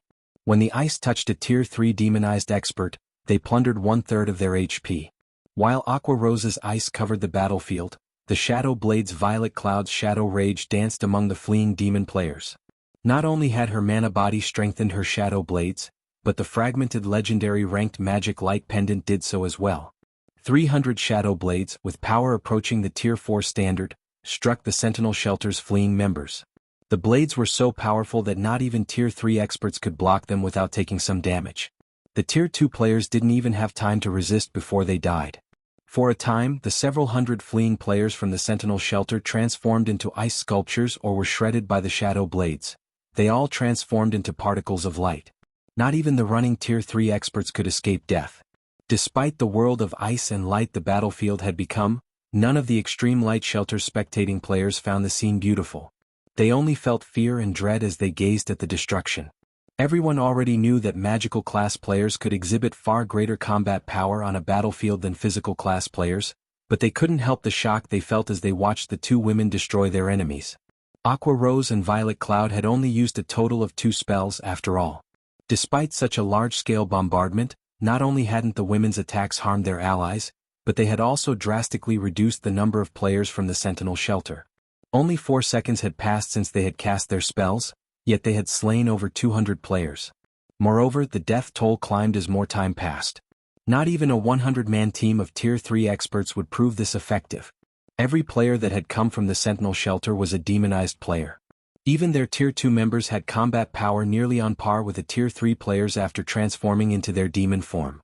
Just landing a hit was a struggle for Tier 3 players, much less killing them. Moreover, demonized players possessed far higher HP, defense and magic resistance than human players. At most, a Tier 3 skill or spell would deal high damage to these players. It would take a lot more to instant kill them. However, Aqua Rose and Violet Cloud spells had instant killed the Sentinel shelter's Tier 2 players, giving the enemy healers no chance to help them. Moreover, the absurd damage the spells dealt wasn't the most frightening aspect about them. What truly amazed everyone was the fact that those spells seemed like they had a life of their own, always targeting players' blind spots. Only Refinement Realm experts and above had any chance of blocking them. Everyone else would have to bear the full brunt of the projectile's hits. Black Flame. Troubled Time's eyes bulged as he watched one subordinate after another fall. Every player he had brought with him was an expert from the Sentinel shelter, and they all played crucial roles in the shelter. The Berserker skidded to a stop and pulled a gigantic pitch-black crystal from his bag. Maddened, he shouted, "Since you won't let my people live, I'll take you down with us." With that statement hanging in the air, Troubled Times shattered the crystal. Suddenly, dark clouds formed above the plain, and a colossal spatial tear split the sky. A gigantic hand as large as a mountain, then reached through the tear. Both Blue Frost's team and the players from the Extreme Light Shelter watched in horror. What? The Demon King's hand. How does he have that tool? Is Troubled Times insane? Does he want everyone to die? It's over. We're all dead. The players from the Extreme Light Shelter cursed Troubled Times for his cruelty. The Demon King's hand was every Dark Den player's nightmare. An independent player had once gotten their hands on this tool, and to avenge his fallen comrades, he had used the Demon God's hand to destroy the shelter responsible. The Demon King's hand had only attacked once, crushing the shelter into dust. The attack was a massive AoE. Although Troubled Times had summoned the Demon King's hand several hundred yards from the Extreme Light Shelter, it was still well within range. Even illusory words felt the presence of death surround her, not to mention the shelter's residents. Unfortunately, it was too late to run. The spell had already taken shape, and even space would freeze under a Tier 5 spell's influence. Read latest chapters at Wuxia World. She couldn't even use instantaneous movement to flee. Even if she could, she wouldn't have time to escape the spell's AoE. Instantaneous movement would only teleport her several dozen yards away. The Demon King's hand? Even Shifeng's expression darkened when he saw the descending hand. He immediately activated disintegration power, forcing himself to Tier 4 before he leaped into the air, raising Killing Ray above his head with both hands. Block it. First Sword, Light Shadow. Chapter 25:16, Legend of the Dark Den. As Shifeng jumped into the air, the phantom of a gigantic greatsword encompassed his sacred sword. Shifeng swung the ghostly weapon at the descending Demon King's hand, stupefying the spectating players who had begun to despair. Is he really trying to block the Demon King's hand? Graceful Monarch was shocked as she watched Shifeng leap into the air. The Demon King's hand had Tier 5 power. Not even the Extreme Light Shelter's defensive magic array could stop that attack. At this stage of the game, this spell was unstoppable. It was why everyone had been overwhelmed with hopelessness the moment Troubled Times had used the Demon King's hand. Graceful Monarch had never expected Shi Feng to confront the Demon King's hand instead of fleeing. The man was simply ludicrous. The only thing anyone could do was shake their head as they watched. No player could hope to block the Demon King's hand attack. Players could only flee for their lives. The moment the Demon King's hand appeared, however, space within several thousand yards froze. Without a high-tiered magic scroll which could break through frozen space, players could only rely on their own 2 feet to escape. Of course, trying to cross several thousand yards on foot in a few short seconds was a joke. So what if you can suppress the Sentinel Shelter? Against the Demon King's hand, you're nothing more than a pest. Troubled Times, shrouded in a black barrier, sneered as Shi Feng tried to attack the colossal, pitch-black hand. You'll die alongside the Sentinel Shelter's people. The Demon King's hand was his greatest trump card. He hadn't wanted to use it, but he could just let Zero Wing get away with annihilating his team. There was only one way to stop the Demon King's hand. One would have to kill the user before they shattered the black crystal. Once the crystal shattered, not only would the energy within summon the Demon King's hand, but it would also surround the user in a protective barrier, keeping the user safe from the wrath of the Demon King's hand. By the time Troubled Times finished his statement, the Phantom Greatsword had collided with the descending black hand. The Demon King's hand was the size of a mountain, and although the Phantom Greatsword was quite large, it was little more than a toothpick against the colossal palm. It was utterly insignificant. Boom. The instant the two attacks met, the sky shattered and a massive spatial tear stretched for several hundred yards. The sound of an explosion echoed throughout the map, and the intense shockwave shoved back the players below, making them stumble. Once the shockwave had passed, the watching players looked up and realized that the gigantic hand had come to a grinding halt as if it had encountered an invisible wall. Suddenly, a figure shot down from the sky, crashing into the ground like a meteor with enough momentum that the impact created a crater that was several meters deep and over 24 meters wide. Everyone froze in shock. They only snapped out of their dazes after 4 seconds had passed. He did it. He actually blocked it. But that's the Demon King's hand. It's as powerful as a Tier 5 attack. Is he even human? The Extreme Light Shelter's players cried out in shock. For a moment, they even forgot to celebrate the fact that they had just survived the Demon King's hand attack. So, that is Zero Wing's guild leader. Astonishment flashed in Purple Rakshas's eyes as she stared at the pitch-black hand as it gradually faded out of existence. Shi Feng was simply too strong. She had met plenty of experts after leaving the Dark Den, but none were a match for Shi Feng. His strength was beyond words. The Demon King's hand was every Dark Den player's nightmare. When facing the attack, players could only wait for death to claim them. There was nothing else they could do. And yet, Shi Feng had just stopped the Demon King's hand. No one would believe her if she told them about this incident, but she had seen it with her own eyes. Is he really Black Flame? Illusory Words was just as flabbergasted. She could hardly believe what she had just witnessed. They were talking about a Tier 5 attack. Not even one of the outside world's guild cities would survive such an attack, much less a stronghold like the Extreme Light Shelter. If the Demon King's hand had been successful, nothing would have remained of the city's defensive magic array and walls. However, Shi Feng had blocked the attack and saved them all. Only the 5 great super guild's true monsters were likely capable of accomplishing such a feat impossible. How can anybody block that thing? Troubled Times was dazed as he watched the Demon King's hand dissipate. His mind instinctively refused to accept the situation. A Tier 5 Demon King's attack could even vaporize Tier 4 players, much less Tier 3 experts. It shouldn't be possible for current players to block the attack. But no matter how hard the Berserker rubbed his eyes, he couldn't change the fact that the gigantic pitch-black hand was fading away. It was obvious that the hand had exhausted the energy that had summoned it, and it couldn't sustain itself on this plane of existence. While everyone struggled with their shock and elation over the Demon King's hand's disappearance, a figure pulled itself from the massive crater in the middle of the battlefield. It was none other than Shi Feng who had intercepted the attack. He was clearly in a miserable state. Not only was he heavily injured, but he also had less than 10% of his HP remaining. The sacred sword in his hand trembled violently as if crying in agony. He's not dead. He survived. How high are his defense and HP? Everyone's jaw dropped when they noticed Shi Feng emerge from the crater. The fact that the swordsman had stopped the Demon King's hand was already unbelievable, yet now they learned that he had actually survived the endeavor. He had just taken on a Tier 5 attack, which was even powerful enough to severely injure Tier 4 mythic monsters if they took it head-on. Current players should have no hope of surviving such a blow. Read latest chapters at Wuxia World. You guild leader. When Blue Frost and his comrades saw Shi Feng, they were elated and pride shone in their eyes. They had just witnessed a legend in the making.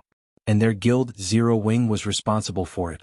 Both Shi Feng and Zero Wing would become legendary names throughout the Dark Den as word of this spread. Chapter 25:17. Fame spreads across the Dark Den. Everyone was astounded that Shi Feng had survived after countering the Demon King's hand, but the player in question only breathed a deep sigh of relief.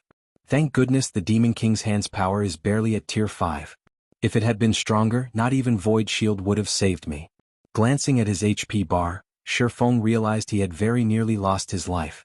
Had an expert with a fully unlocked mana body summoned the Demon King's hand instead of Troubled Times, he wouldn't have even had a chance to resist. In God's domain, magic tools' effects vary depending on the state of a player's mana body. When a player with a locked mana body used a magic tool, its effects would be minimized, but if a player used their mana body's mana to activate a magic tool, they could elevate its power.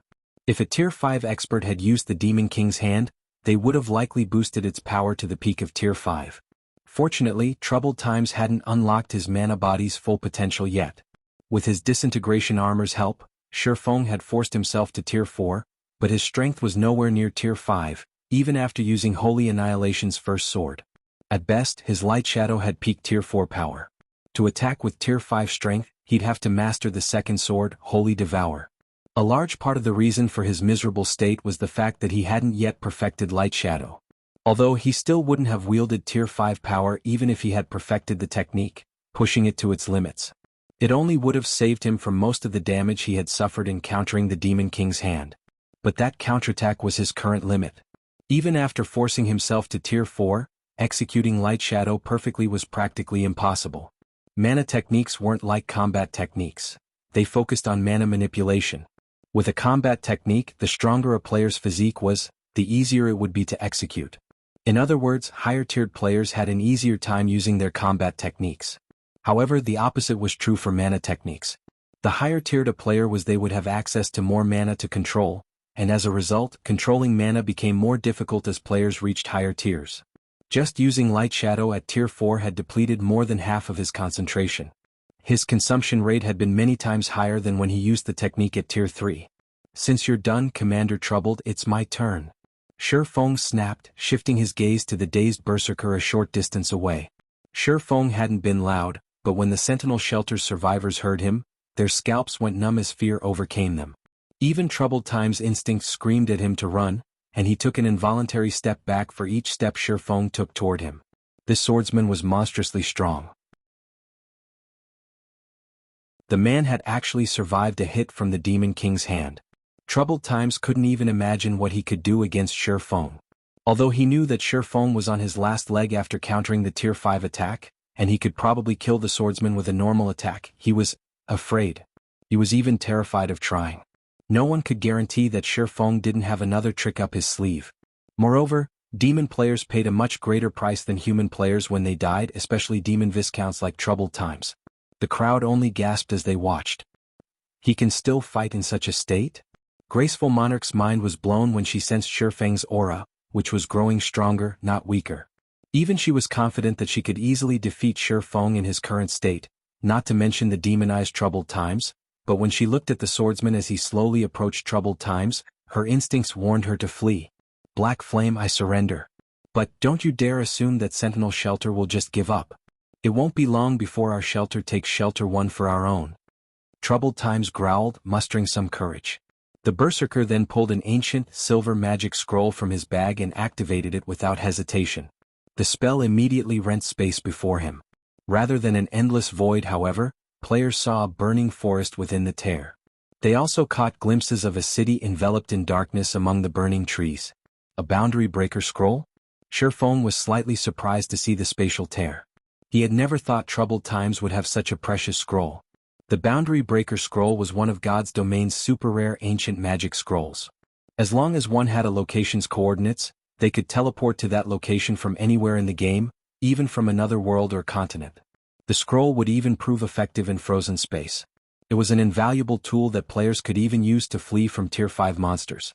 Players and powers in the past had even spent 5,000 gold on a single boundary breaker scroll, and even then very few players had been willing to sell their scrolls. Just you wait, Black Flame. The next time we meet, your Shelter One will fall. Troubled Times promised, sneering at Shifeng. He then jumped through the spatial tear, vanishing from the dark Denver. Every player from the Extreme Light Shelter and Blue Frost's team was stunned. None of them had expected Troubled Times to escape after his ruthless rambling. Moreover, he had fled without a second thought. Troubled Times was known for his courage in the dark Denver. If he had the slightest chance of victory, he'd continue to fight to the bitter end, and yet, was that really Troubled Times? His reaction wasn't unusual. If I were in his shoes, I would have fled from the guild leader as well. Not even a Demon King's hand could defeat Black Flame. What could Tier 3 players like us possibly do to him? Black Flame is amazing. With a guild leader like that, Zero Wing will never have to worry about its development. I wonder if Shelter 1 Zero Wing is still recruiting members? If it is, I'm definitely applying. After a brief moment of silence, a commotion erupted throughout the Extreme Light Shelter as everyone discussed Troubled Times' escape. They also expressed their admiration for Shifeng, and quite a few players who had been developing in the shelter for some time began to consider moving their bases to Shelter 1 and joining Zero Wing. Shifeng's presence was even more than enough to deter superpowers from attacking Shelter 1. Furthermore, Shifeng wasn't Zero Wing's only monstrously strong player. If they could learn from these monsters, they'd quickly grow stronger. He still got away in the end? Blue Frost frowned as he watched the spatial tear disappear. Read latest chapters at Wuxia World. Although he was surprised with how decisively Troubled Times had fled, the man's actions had been well within reason. Shifeng's strength had just been that astonishing. There was nothing surprising about how much Troubled Times feared Shifeng, going so far as to run, even knowing that Shifeng had almost no combat power remaining. While almost everyone viewed Troubled Times' ruthless promise as nothing more than an attempt to salvage his reputation, Blue Frost knew that he hadn't been joking. The Dark Den offered demon players an unimaginably advantageous environment, and now that Troubled Times had seen the depths of Zero Wing's strength, he would be absolutely confident of overcoming the guild the next time he attacked. Moreover, the fact that the Berserker had used one precious tool after another proved that a great power supported the Sentinel Shelter. If they didn't deal with this properly, Shelter 1 would face true danger. Escape? Do you think you can flee from me so easily? Shifeng chuckled as he watched the spatial tear finally close. Chapter 25:18. Kill no matter the distance. Have you locked on to him, Fire? Shifeng asked, turning toward Fire Dance a short distance away. Players had many ways of escaping to live another day in God's domain, and when one wanted to hunt a fleeing player, they could rely on tracking scrolls, skills, and spells. Of all of the main classes, the assassin was the most adept at tracking and taking out targets. Once an assassin reached Tier 3 and unlocked their mana body's full potential, their tracking abilities would undergo a qualitative transformation. They could use their own mana to lock onto another player's mana signature. Unlike tracking scrolls, this method didn't add any debuffs to the target, making it nearly impossible to detect. Unless the targeted player could remove the mana the assassin had left on them, they couldn't shake off the tracker. Rest assured, guild leader, my mana is on him. Even if he runs to the edge of the world, I can find him, Fire Dance confirmed, nodding. She had locked on to every Sentinel Shelter member's mana signature even before she had killed the Tier 3 Shield Warner. Even if Aqua Rose and Violet Cloud hadn't taken action, none of the Sentinel Shelter players participating in the fight had had any chance of escaping with their lives. Guild leader, do you really intend to chase after Troubled Times? The spatial tier's destination is a city enveloped in darkness energy. There's a 90% chance that it is in demon players' territory. Those demon players are extremely biased against other races. Even if you manage to make it there, you'll have a hard time reaching Troubled Times, Blue Frost hurriedly interrupted, attempting to dissuade Shifeng from hunting down the Berserker in question. Although Troubled Times still posed a threat to Shelter 1, the Sentinel Shelter would need some time to recover from losing so many of its top experts. Meanwhile, Shelter 1 could use this chance to grow stronger. After today's battle, Zero Wing's fame would spread across the Dark Den after all, and a large number of players would show up to join Shelter 1. The shelter wouldn't have to worry about its development speed. Once they upgraded Shelter 1 to a large shelter, Troubled Times would have a hard time threatening the shelter. Of course, these players have chosen to be one of Zero Wing's enemies, and I need to ensure that they know the price for doing so. Shi Feng resolutely declared. Another time he might have let the matter slide. But times had changed. As the Dark Den had more contact with the outside world, more superpowers would have designs on the other world. If superpowers wanted to develop in the Dark Den, they'd need a shelter first, but reaping the other world's benefits would take ages if they had to construct and grow a shelter from scratch. Hence, they would try to take over already developed shelters. Now that the Sentinel Shelter was the first power to target Shelter 1, he had to teach them a lesson and use them as an example, showing other powers that Zero Wing was not to be provoked. If he didn't act now, more powers would target his shelter in the future. I understand. I'll see to the necessary preparations, but now that the various powers are fighting over the bronze teleportation gates, traveling to the main continent is incredibly challenging. I'm afraid that we'll need some time before we can go after troubled times, Blue Frost said. Blue Frost understood what Shi Feng intended when he heard the man's reply. It was clear that Shi Feng wanted to make an example of troubled times, but traveling between the Dark Den and the main continent wasn't easy. Thus far, the bronze teleportation gates were the only reliable way to do so, but Shelter 1 wasn't a high enough rank to own such a gate. They would have to borrow a large shelter's bronze teleportation gate. Unfortunately, these gates' available slots were limited, and most had already been distributed. Traveling to the main continent anytime soon wouldn't be a simple task. As soon as Blue Frost finished speaking, however, a crisp, pleasant voice interjected. Guild Leader Black Flame, if you wish to visit the Demon City, I can help you with that. A horned eagle slowly descended from above, and the pleasant voice had come from none other than Illusory Words. You know where it is? Shi Feng asked, surprise flashing in his eyes. He knew that demon players' territories were on the main continent, but they were akin to secret lands. Not only were they incredibly difficult to find, but their locations were also relatively unstable. Because of this, even the various superpowers had struggled to exterminate demon powers during his previous life. It would be more precise to say that I came from that city, Illusory Words said, smiling. If that's the case, what's your price? Shi Feng asked. He doubted that Illusory Words would help him for free. The woman was one of Crimson Emperor's vice guild leaders after all, and although their two guilds weren't enemies, they weren't friends either. I don't need payment. Consider it Crimson Emperor's attempt to befriend Zero Wing, Illusory Words replied with a smile, shaking her head. All right. As long as Crimson Emperor doesn't provoke Zero Wing will avoid clashing with Crimson Emperor, Shi Feng agreed with a nod. I'll have to thank you then, Guild Leader Black Flame. I will report this to my superiors later, Illusory Words said. She breathed a sigh of relief the moment Shi Feng agreed to her proposition. Before you go there, however, I must warn you. Demon's Heart, an up-and-coming dark guild, rules over that demon city. The guild had been developing rapidly in the Ten Saints Empire. It's almost like it just appeared out of thin air. Even the Super Guild Battle Wolves has suffered heavy losses against Demon's Heart. Since Troubled Times has the city's coordinates, I assume that he has quite a close relationship with the Dark Guild. That demon city happens to be Demon's Heart's main headquarters. Demons control the entire map, in fact. The demonic residents target and attack any non-demon player they find. You should avoid exploring too much of the map if you wish to slay Troubled Times. While Illusory Words had explained the situation, Blue Frost, who had initially approved of the hunt, revealed a grim expression. They might not have had an issue if Troubled Times' relationship with Demon's Heart had been only on the surface, but it'd be a different story if he were close with the Dark Guild. Even super guilds had a headache when it came to Demon's Heart. If Troubled Times hid within the Dark Guild's headquarters, trying to hunt him down would be suicidal. Demon's Heart? So that's why he was so confident. Realization dawned on Shi Feng. Read latest chapters at Wuxia World. Demon's Heart had been one of the 6 great dark guilds in God's domain during his past. The entire guild consisted of demon players, and although it didn't have as many players as other superpowers, every member had extraordinary combat power. Ordinary players had had no chance against them.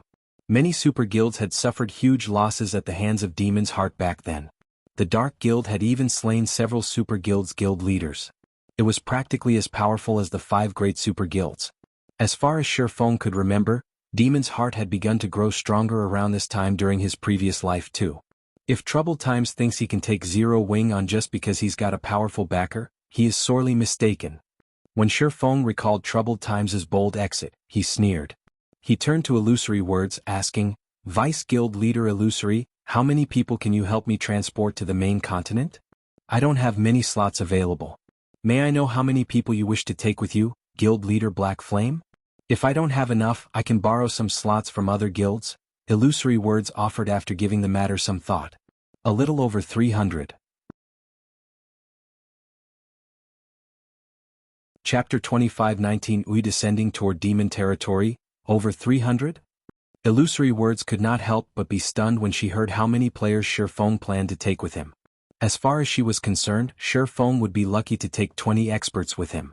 They were talking about infiltrating demon territory after all. Not only did powerful monsters wander the map, but there were also many powerful demons and demon players in the area. Human players wouldn't make it to the map without Demon's Heart's permission. Even Tier 3 experts would have a hard time surviving in the map. Once a human player was discovered, they'd be persecuted by an endless number of demon players. Meanwhile, one would have to be stealthy and wait for the opportune moment to strike if they wanted to slay a specific player in the map. Shifeng, however, wanted to take over 300 players with him on his hunt for troubled times. Evading detection in demon territory would be nearly impossible with such a large group. Are you not capable of transporting so many people? Shifeng asked when he noticed Illusory Words' astonished expression. Since he was heading back to the main continent, Shifeng couldn't leave the Hell Legion stuck in the Dark Denver. Moreover, he wanted to make an example of troubled times. If he killed the Berserker off in secret, the man's death wouldn't become the deterrent he wanted. He needed the kill to have enough fanfare that it would prevent other powers from targeting Shelter 1 in the future. Although demon territories were akin to forbidden lands for ordinary expert teams, his was no ordinary team. It was Netherworld Empires, one of the 5 great super guilds in God's domain, strongest trump card legion. The very idea that the Hell Legion couldn't move throughout demon territory was a joke. It's possible, but I'll need some time. Would you be willing to wait a while, Guild Leader Black Flame? Illusory Words asked after snapping out of her daze. How long will you need? Shifeng asked. I should be able to arrange it within roughly 6 hours, Illusory Words confidently replied. All right. I'll have to trouble you then, Vice Guild Leader Illusory. Shifeng breathed a sigh of relief when Illusory Words said she'd only need 6 hours or so. Fire Dance had used her mana to lock onto troubled times, but the technique wouldn't last long. At most, her mana would remain on her target for 2 days. After that, her mana would leave troubled times, and hunting him down would be almost impossible.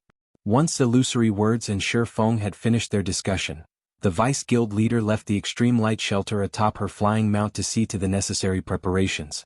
Meanwhile, Shifeng led Blue Frost and the others into the shelter to rest while he waited for Illusory Words to contact him.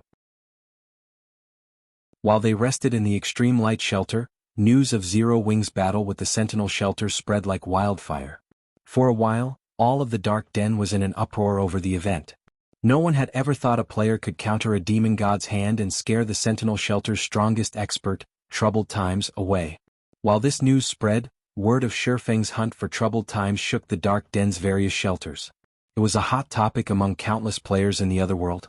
What? Zero Wing is going to hunt down Troubled Times? How ruthless. But I like it. If Zero Wing succeeds, the Sentinel shelter is as good as finished. That shouldn't be possible. Troubled Times is no fool. Once he discovers a marker on him, he'll just wait in the city until it disappears. Zero Wing won't be able to reach him. That's why the guild is taking over 300 players on the hunt. I bet that Zero Wing won't hesitate to kill him even in a city. Troubled Times is pitiful. With so many experts going after him at the same time, he has no chance of surviving. I don't think Troubled Times will lose everything. I'm sure he'll take all of those experts with him to the grave. It really makes you wonder what Zero Wing is thinking by pulling such a crazy stunt. Zero Wing's generosity equally shocked and confused the Dark Den's players. They had never thought that Zero Wing was ruthless enough to gamble the lives of 300+ experts just to take out a defeated general. Even if Zero Wing succeeded, the guild would suffer massive losses. Lava Valley, Demon City, several middle-aged men, one of which was none other than Troubled Times, the commander of the Sentinel Shelter's #1 adventurer team, sat around a table in one of Demon City's high-class bars. Commander Troubled, the Zero Wing you spoke of is insane. The guild actually plans to come here just to deal with you. It's just 300+ experts. If they dare come to this city with so few players, they'll be wiped out before they even reach the city gates. I know, right? We're in demon territory. Zero Wing's experts won't even get past the several large adventurer teams in the surrounding area. Even if they're lucky enough to make it here, Demon's heart controls this city. Even dragons would have to lay low here. When the middle-aged men around Troubled Times heard this, they all laughed. The Sentinel shelter was no match for Zero Wing in the Dark Den, but it would be a different story in Demon City. Even if Zero Wing's 300-plus experts magically appeared in the city, they couldn't touch Troubled Times. Attacking a player in Demon City meant declaring war against Demon's heart. Right, Elder Heart, when will Vice Guild Leader Light return? Troubled Times asked a level 108, Tier 3 Elementalist. Does he need anything of me? The Vice Guild Leader is currently meeting with an important person, so he told us to rest for now. He's already commissioned the city's large adventurer teams to deal with the Zero Wing issue, rest assured. I doubt you'll even get to see Zero Wing's experts by the time this has been settled, the elementalist named Furious Heart replied, smiling. The city's large adventurer teams are getting involved? The news allowed Troubled Times to breathe a sigh of relief. Demon City's large adventurer teams wouldn't be able to harm Shifeng in the outside world. At best, they might take out Zero Wing's other experts, but in demon territory non-demon players were severely suppressed. They wouldn't be able to use their berserk skills. In other words, the terrifying berserk skill Shifeng had used in the Dark Den wouldn't be available to him. Shifeng would have to face a large number of demon players and a few that had basic attributes on par with or greater than Troubled Times. While Troubled Times chatted with Demon's Heart's elders, a 5-meter-tall, space-time gate appeared in a volcanic region within the lava valley's outer area. Read latest chapters at Wuxia World. Numerous figures burst forth from the gate, and leading the group was none other than Shifeng. I'm finally back. Shifeng gave a rueful sigh when he felt the familiar mana around him.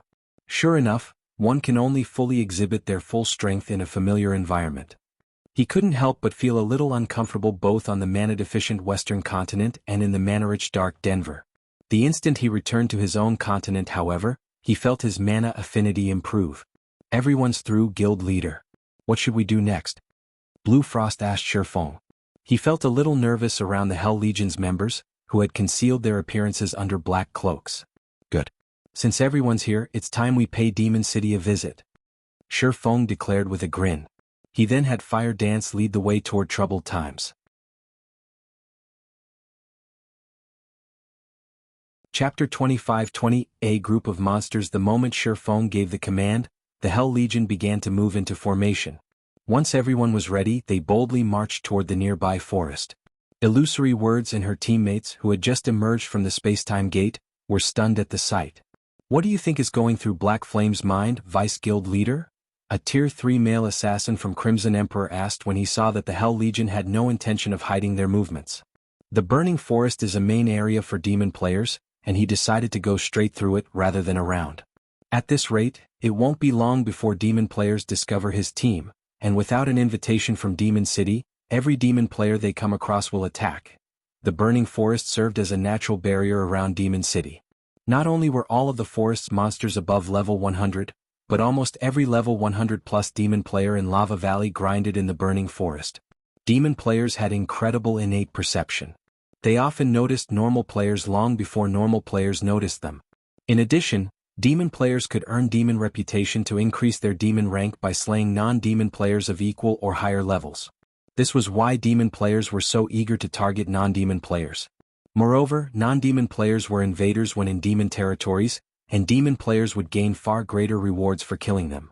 Even the Ten Saints Empire's various superpowers didn't dare set foot in the Lava Valley's Burning Forest without a proper invitation.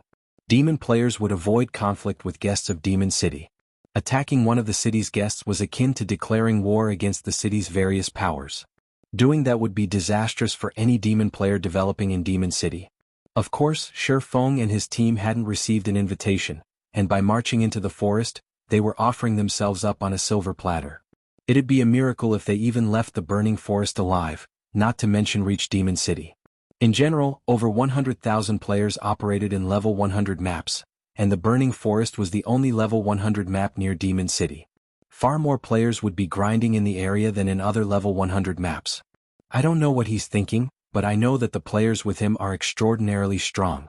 They may have hidden their statistics and auras with black cloaks, but I can feel that they're all bona fide Tier 3 players, Illusory Words said, a hint of fear flashing in her eyes as she watched the Hell Legion march into the forest. In total, Shifeng's group had over 300 Tier 3 experts.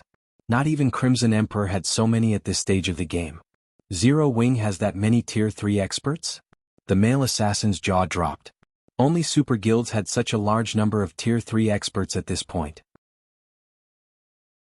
How could Zero Wing, a guild that had only established itself in God's domain and had no backing whatsoever, have as many Tier 3 experts as a super guild? While Illusory Words and the male assassin shared their shock over the number of Tier 3 experts Zero Wing had just sent into the burning forest, a young man in white robes and surrounded by the power of darkness stepped through the space-time gate, sneering when he overheard the two players' conversation. The fact that Zero Wing has over 300 Tier 3 experts is indeed surprising. Unfortunately, that force isn't nearly enough to get through the burning forest, the young man said, realizing that Shifeng's group had already disappeared into the woods. This is just a repeat of Battle Wolves' attempt to invade Demon City. Not only had Battle Wolves dispatched over 300 Tier 3 experts, but it had also sent an army of over 100,000 Tier 2 experts. In the end, Battle Wolves' army had been annihilated before it had reached the city. I've also heard that Demon's Heart has hired the city's large adventurer teams to stop Zero Wing's force. Those adventurer teams don't have a lot of members, but every one of them is strong enough to deter superpowers. If they work together, Zero Wing won't stand a chance. Neither the male assassin nor Illusory Words tried to argue with the white-clad youth. He had only spoken the truth. In fact, the boy's evaluation of Demon City's large adventurer teams was a little humble. Battle Wolves' army had suffered tremendous losses against those large adventurer teams, and they had undoubtedly grown stronger since slaughtering the guild's members. As the white-clad youth and Illusory Words quietly discussed the situation, a party of demon players had discovered Shifeng's team. Why have so many human players come to the burning forest? Are they the bounty targets Demon's Heart announced? And here I thought Demon's Heart was joking. I hadn't actually thought that these human players would dare enter our territory. Quick! Send word to the large adventurer teams.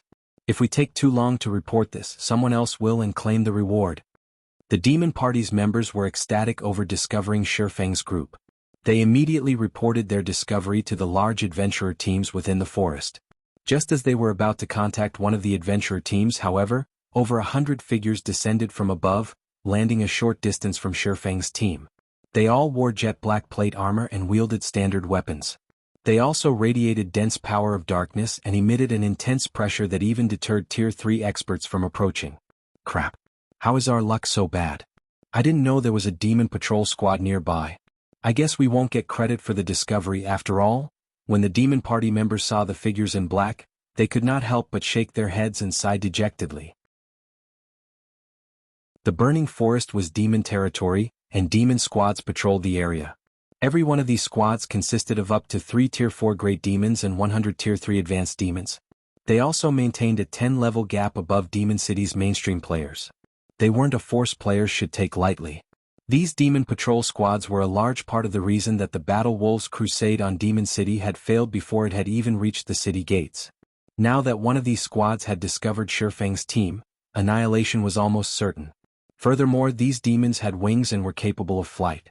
Even if Shifeng's group could fly, they wouldn't escape. Read latest chapters at Wuxia World. The watching demon players expected Shifeng's group to turn and flee, but they didn't.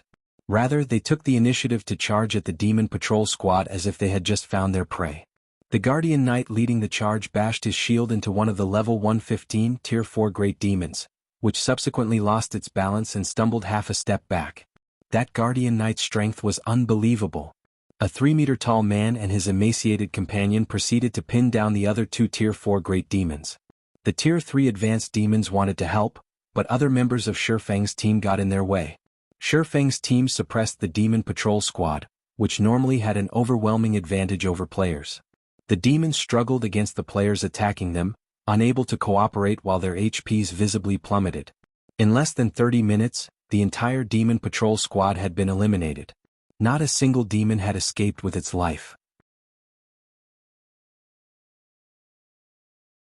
Chapter 25-21, Turmoil in the Burning Forest. As they watched the Demon Patrol Squad become nothing more than EXP for Shifeng's team, the demon players gaped in shock. Who are those people? The spectating demon players in the distance were both shocked and curious as they watched Shifeng's team. The Demon Patrol squads formed a solid defensive barrier that prevented intruders from reaching Demon City. They were akin to NPC city soldiers. Not only did they have an arsenal of powerful skills and spells, but they could also fight as a team. They were nothing like ordinary demon players. However, these demons were little more than ordinary monsters before Shifeng. Are we still going to wait for the adventurer team's leader? A level 105 Tier 2 ranger asked, turning toward the Tier 3 assassin that led their party. Not even Demon City's large adventurer teams would have an easy time against a team that could annihilate a demon patrol squad so effortlessly. Otherwise, those adventurer teams wouldn't share much of their spoils with an ordinary party. Moreover, they'd have to risk their lives to keep an eye on Shifeng's team until the adventurer teams arrived. They were demon players and had far sharper senses than human players, but there was no guarantee that they wouldn't be discovered. On the off chance that Shifeng's team noticed them, the consequences would be dire. The risk simply wasn't worth the reward. Of course, Demon's Heart is offering extraordinary rewards. Even if we help kill one player and earn only 10% of the rewards, we'll still get a demon crystal. Once we have 120 demon crystals, we can challenge a noble in the city. It would take ages to collect that many if we just try to grind for them ourselves, the Tier 3 assassin said. We will have to be careful and maintain some distance from those players, of course. We don't need to follow them closely, we can just follow their tracks. Silently, the rest of the party nodded in agreement. They all thought that their party leader's plan was viable. With their superior senses, they could avoid detection, even if Shifeng's team were powerful, as long as they kept their distance. As soon as the Tier 3 assassin finished speaking, however, the cold blade of a dagger burst through his chest. A critical damage of over -900,000 then appeared above his head. Before the Tier 3 assassin could speak, a snowy white blade slit his throat, devouring the last of his HP. Leader? The party's remaining 5 Tier 2 members were flabbergasted. What had just happened? A second ago their party leader had been alive and kicking, and in the next he was dead. Their party leader was a Tier 3 assassin, and even in Demon City he was quite the famous expert, yet he had just died so suddenly. As their leader dropped to the ground. An assassin? Crap. We've been discovered. Run. By the time the 5 demon players reacted, the alluring woman vanished like a ghost. She reappeared before the 5 demon players, and a streak of snowy white light immediately swiped at them. A series of damages exceeding 1 million appeared above each demon player's head, robbing them of all of their HPs. How foolish. You radiate so much mana that you're practically walking lanterns in the dark. You dare follow us with such skills? Fire Dance shook her head disdainfully at the demon players' confused looks. She thought they had severely underestimated her. What Fire Dance didn't know is that in this era, when Tier 3 players were still extremely rare, everyone busily researched how they could best use their Tier 3 skills and spells. No one had time to spare on improving their mana control. Guild leader, I've taken care of the nearby demon players, Fire Dance reported to Shifeng after ensuring that she didn't detect any hostile players' mana signatures nearby. Good. Continue patrolling the area. If you run into too many demon players, call the Hell Legion's assassins for help, Shifeng said, nodding. He then returned his gaze toward the loot the demon patrol squad had dropped. He hadn't expected the squads to drop anything good. They were on par with NPC city soldiers after all. NPC soldiers didn't drop anything noteworthy even when players killed them. Contrary to his expectations, however, the demons had dropped considerably valuable loot. The weapons and equipment were subpar, all level 110 plus standard secret silver and fine gold equipment, but the demons had dropped dark magic gold. Dark magic gold was an exceptionally rare epic material. Not only could one use it to increase their success rate when crafting weapons and equipment, but there was also a chance of imbuing the resulting items with power of darkness. It was a material all master forgers sought. He had obtained 14 ingots of dark magic gold after slaying 1 demon patrol squad. If the master forgers of his previous life found out about this, they'd likely hunt the Burning Forest patrol squads into extinction. However, the Hell Legion's members were even more ecstatic than Shifeng. The demons they had killed had awarded an abundance of EXP, and during the battle they had gained a lot of insight into mana control. Although the demons' mana control couldn't compare to actual NPCs, it was far better than dumb monsters. They usually only fought dumb monsters. They had almost no chances of battling NPCs. Why wouldn't they be excited to pit their skills against demons that were as intelligent as true NPCs? Initially, the Hell Legion hadn't been particularly eager to attack Demon City, but this discovery had lit an enthusiastic fire in their hearts. While exploring the burning forest, the Hell Legion made no attempts to avoid demon patrol squads. Instead, they actively started to search for them. Meanwhile, elsewhere in the burning forest, a 1,000-man team assaulted a monster nest under the protection of a level 110 mythic boss. Although the team only had 1,000 players, over 80 of them had already reached Tier 3. Not even first-rate guilds could field such a team at this stage of the game. The several players leading the team easily suppressed the mythic boss, allowing the rest of the team to deal with the Great Lords and Grand Lords. Excellent. The monsters that ran ahead have been taken care of. All Tier 3s attacked the boss. A valiant, level 108 man in black robes and wielding a golden staff shouted as he fought the mythic boss. The 80-plus Tier 3 experts suddenly turned away from their targets, shifting their attention to the nest's boss. In less than 6 minutes, the mythic boss, which nearly everyone feared at this stage of the game, collapsed, dropping a pile of loot around its corpse. Although the independent teams watching from afar were tempted by the large number of items the mythic boss had dropped, none of them dared to steal the loot. The adventurer team raiding the monster nest was one of Demon City's large adventurer teams. The small organization was only inferior to the city's 2 guilds. Anyone that tried to steal from that adventurer team shouldn't dream of surviving in Demon City for long. Commander, Black Blind Man just sent a message stating that his party has discovered Demon's Heart's targets. A level 107 Tier 3 assassin quietly reported to the valiant man leading the team. They're already here? The valiant man grinned. Notify everyone. We'll head that way immediately. Black Blind Man is a cunning bastard. There's no way he stopped after notifying our team. If we take too long, there won't be anything left. Black Blind Man also warned that these players are incredibly strong. They actually had the upper hand over a demon patrol squad, the Tier 3 assassin said. They overpowered a patrol squad? I suppose they must be powerful.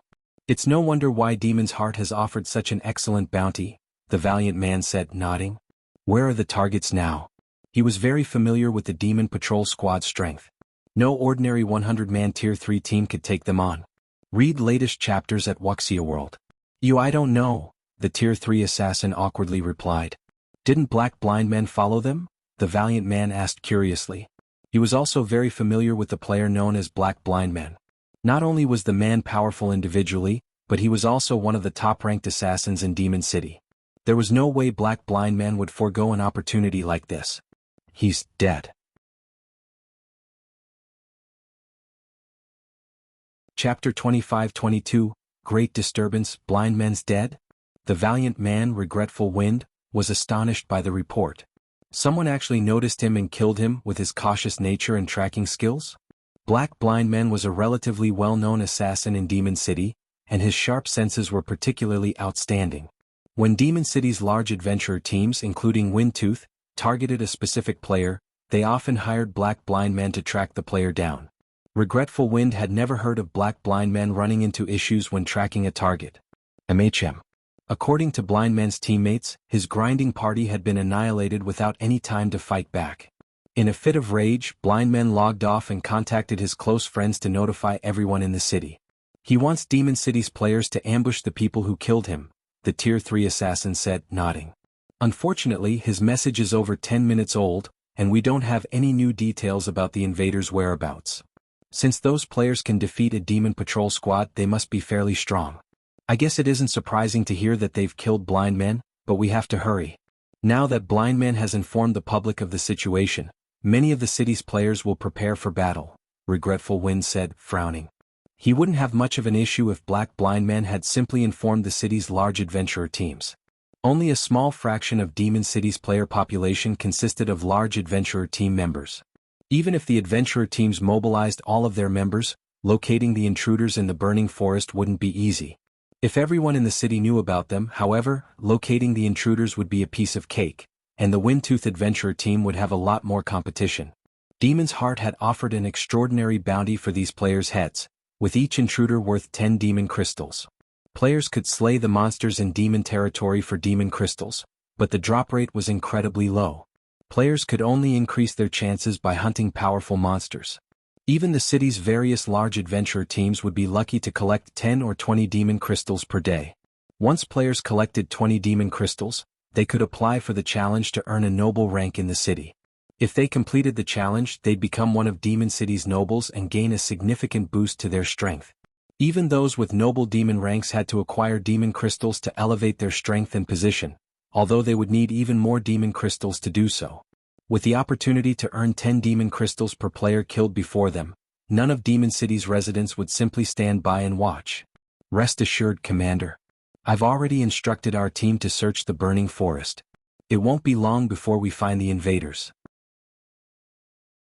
While I was grinding earlier, I also found a secret silver treasure chest and obtained an exotic perception potion. The potion can improve a player's senses and tracking abilities for 6 hours. Normally, players' tracks fade after an hour, but with this potion I can even follow 4-hour-old tracks. If we make our way to Blind Man's last known location, we should easily be able to locate these players, the Tier 3 assassin said, smiling. Even with the rest of Demon City's players after then, ordinary teams will be helpless against players this strong. We have more than enough time to claim the bounty. Good. We'll set off immediately. Once we locate our targets, you'll receive 10% of the bounty for your contributions. Also, instruct our brothers and sisters in the city to bring the trump cards we've kept hidden. Regretful Wind declared. Aren't you giving these newcomers a little too much credit, Commander? We've already stopped the Battle Wolves invasion. How strong could a bunch of nobodies from the Dark Den possibly be? The Tier 3 assassin asked disdainfully. The Dark Den was merely a small otherworld with a pitifully low number of players. The otherworld's total player population didn't even come close to half of the players in an ordinary kingdom.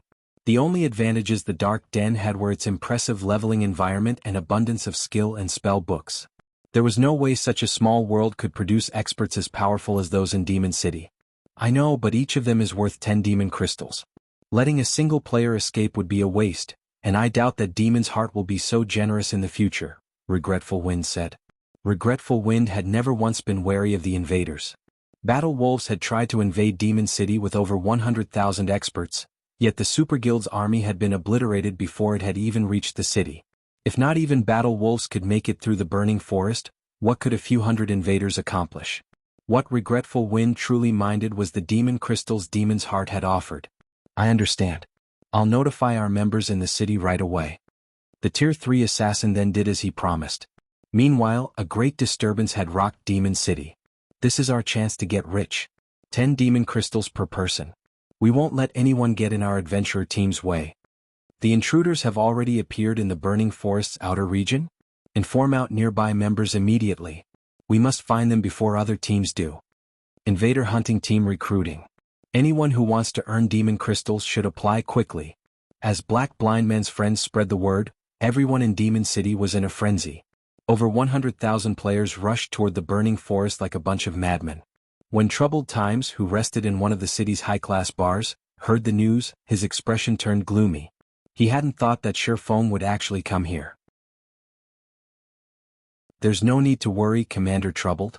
Now that this matter has caused such a commotion, the large adventurer teams we've hired won't be the only ones on the hunt. Medium adventurer teams are also on the move.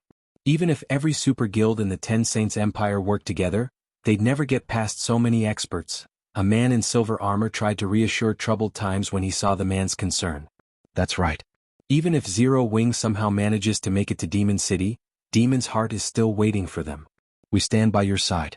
Zero Wing's efforts will be for naught, Furious Heart said. He thought that Troubled Times was worried for nothing. You shouldn't underestimate Black Flame, Troubled Times said. Of course, if everyone here tries to stop him, I doubt he'll accomplish anything. Troubled Times had seen the strength of Demon's Heart's elders personally. They were all true monsters, particularly Furious Heart. The man was only half a step away from becoming a count in Demon City and was far stronger than Troubled Times, who had only recently become a demon viscount. Furthermore, demon players who had the viscount rank or higher received a strength boost while inside Demon City. While Demon City's players discussed Sherfong and his invading team, several thousand Windtooth members arrived in the burning forest's outer region. Commander, I've found traces of their battle and the tracks are still fresh. They should be nearby, the masked Tier 3 assassin excitedly reported as he examined the lingering traces Sherfang's team had left behind. Read latest chapters at Wuxia World. You good? Proceed according to plan, everyone. Regretful Wind commanded, instructing his team to prepare for battle. These players began to follow the Tier 3 assassins' lead while suppressing their auras to the best of their ability to avoid detection. As they followed Shifeng's tracks, they encountered Demon Patrol Squad corpses. 100, 200, 300. By the time Wintooth's members had crossed 3,000 yards, they had found more than 1,000 demon corpses, and the freshest had been from a patrol squad with over 200 demons. Chapter 25-23. Run? Why are there so many fallen demon patrol squads? What happened here? Did those people kill all of these patrol squads? Wintooth's members were curious and afraid when they saw so many demon corpses strewn around them. The demon patrol squads served as a barrier between intruders and Demon City, with 10,000 demons patrolling the burning forest. Thus far, however, the adventurer team had found more than 1,000 demon corpses. This was 1/10 of the burning forest defenses. "Commander, there's something you need to see," the masked Tier 3 assassin who had scouted ahead reported in the team chat. All of the team members put up their guard the moment they heard the assassin. Meanwhile, Regretful Wind hurried to the assassin's side. Finding his comrade, Regretful Wind arrived before a forested area laden with player corpses. To his surprise, however, there was no sign of battle. Some of the weapons and equipment the players had dropped hadn't been touched, and after a quick glance around, Regretful Wind counted more than 200 bodies. Based on how organized the corpses lay, it looked as if death had befallen them as the group marched through the forest. It was almost as if the battle had ended as abruptly as it had begun, and none of these players had had a chance to react to the attack. While scanning the dead, Regretful Wind quickly noticed the familiar faces of several Tier 3 experts. He clearly wasn't pleased about it either. How was Misty Ghost's main force annihilated? Regretful Wind stared at the fallen team in confusion. What happened here? Misty Ghost was a relatively famous medium-scale adventurer team based in Demon City. Although the adventurer team had fewer than 2,000 members, it had over 30 Tier 3 experts, including 1 Demon Viscount and 10 Demon Barons. Even Wintooth would struggle to defeat Misty Ghost. And yet, Misty Ghost's main force had died here. They hadn't even had a chance to fight back. It was unbelievable. "I don't see Misty Ghost's commander, 7 constellations among the corpses, Commander," the Tier 3 assassin reported after carefully examining the bodies. "He's not here?" Regretful Wind took a closer look at the slain players as well, and just as the masked assassin had said, 7 constellations wasn't present. He breathed a deep sigh of relief. 7 constellations was Misty Ghost's sole demon Viscount and one of the top 10 assassins in the Demon City. Even Regretful Wind would have a hard time defeating the man. If 7 constellations had died as suddenly as his team, Regretful Wind's prey would be far stronger than he has surmised. "I have found traces of a battle. It's possible that he and his surviving teammates were involved," the masked assassin said as he looked toward the towering trees some distance away. The trees were large enough that it would take several people to wrap their arms around the trunks, but they had been sliced cleanly through. Moreover, lingering life auras clung to the trees. The fight wasn't that long ago. Misty Ghost's members must have encountered the invaders. "They might still be fighting as we speak," Regretful Wind guessed, staring at the bisected trees. "Notify the team. We're going after them and we won't bother hiding our presence." "Understood." The masked assassin nodded before contacting the team. Wintooth's several thousand members charged past the cut trees, and they made no attempt to hide. It wasn't long before they encountered another group boldly marching through the forest. The group had more than 4,000 players, and Wintooth's members tensed when they saw them. "I see you've picked up the scent as well, Old Wind," the savage woman carrying 2 dark blue axes and leading the group said, smiling at Regretful Wind. "This is interesting. Now, all of Demon City's top 3 adventurer teams are here. I suppose this is only the second time since the fight with Battle Wolves?" A dignified, debonair man carrying an ancient bow spoke up. When they heard the 2 leaders, Wintooth's members released a held breath. These 2 were the commanders from Crimson Sand and Eternal Night, 2 of Demon City's top adventurer teams. They were also Regretful Wind's old acquaintances. "Indeed. The last time we worked together, we helped Demon's Heart secure more territory," Regretful Wind said. Smiling, he continued, "Well? How are we going to split the profits this time?" Regretful Wind was very familiar with the 2 players before him. Since they had found each other in the forest, Wintooth had lost its chance to monopolize the bounty rewards. But the encounter also eased the pressure on Regretful Wind's adventurer team. No force that could instantly wipe out Misty Ghost's main force should be underestimated. Even Windtooth would suffer tremendous losses if it tried to take on such a force alone. If his adventurer team worked with Crimson Sand and Eternal Night, however, the three teams could minimize their losses and maximize their profits. There's not much to consider. We'll split them evenly. I'm sure you find this acceptable, correct? Helpless Smile, the bow-carrying man who commanded Eternal Night, said. Flame Feather, Crimson Sand's commander, nodded in agreement. Deal. That way we won't have to compete for contribution and can divide the work, Regretful Wind replied without hesitation. If their three adventurer teams tried to outdo each other, the fight would descend into chaos. Doing so would only weaken their teams. The gains weren't worth the losses. Rather, they'd all be better off cooperating, maximizing their combat power. None of the three teams even considered that they might be ripped off by another. Each of the teams was on par with the others, and they all had around 3 or 4 Demon Viscounts and 30 Demon Barons. They each also had around 70 or 80 Tier 3 experts. Good. That settles it. When we find the rumored monster, I'll hold him back. Old Wind and Smile, back me up from the sides, Flame Feather said. Regretful Wind was the third-ranked elementalist in Demon City, and one of the publicly acknowledged top 10 experts in the city. Although Helpless Smile wasn't quite as powerful, he still ranked among the top 15 experts in Demon City. In a support role, he was one of the 5 best players in the city. No problem. Neither Regretful Wind nor Helpless Smile objected to Flame Feather's plan. She was the strongest melee player among their adventurer teams after all. Flame Feather was also the only 3-star Viscount in any of their teams, only one step away from becoming a Count. Shortly after the three commanders came to an arrangement, they heard the sound of battle from the nearby forest. All three teams immediately charged toward the sound. After crossing about 500 yards, a loud explosion rocked the forest. Boom. A figure suddenly shot past the three adventurer teams like a cannonball, crashing into a large tree roughly 100 yards away from Regretful Wind. The tree shattered instantly, falling, while the figure slid down its trunk to the ground. To everyone's surprise, this figure radiated an even stronger aura than a Grand Lord of the same level. Even so, the figure rapidly lost HP. 7 constellations? Regretful Wind paled when he recognized the player. Read latest chapters at Wuxia World. EU Flame Feather and Helpless Smile looked at the player with somber expressions as well. They were all familiar with 7 constellations and the strength he wielded. Demon City didn't have many Viscounts, and as such they all more or less knew each other. Despite his noble demon rank, however, 7 constellations had just been defeated. The man hadn't even had a chance to flee. They could only imagine how strong his opponent was. Monster. Run, quickly, 7 constellations hissed between clenched teeth when he saw the nearby adventurer teams. Before he could finish his warning, however, his HP dropped to 0, and his body went as limp as a puppet with its strings cut.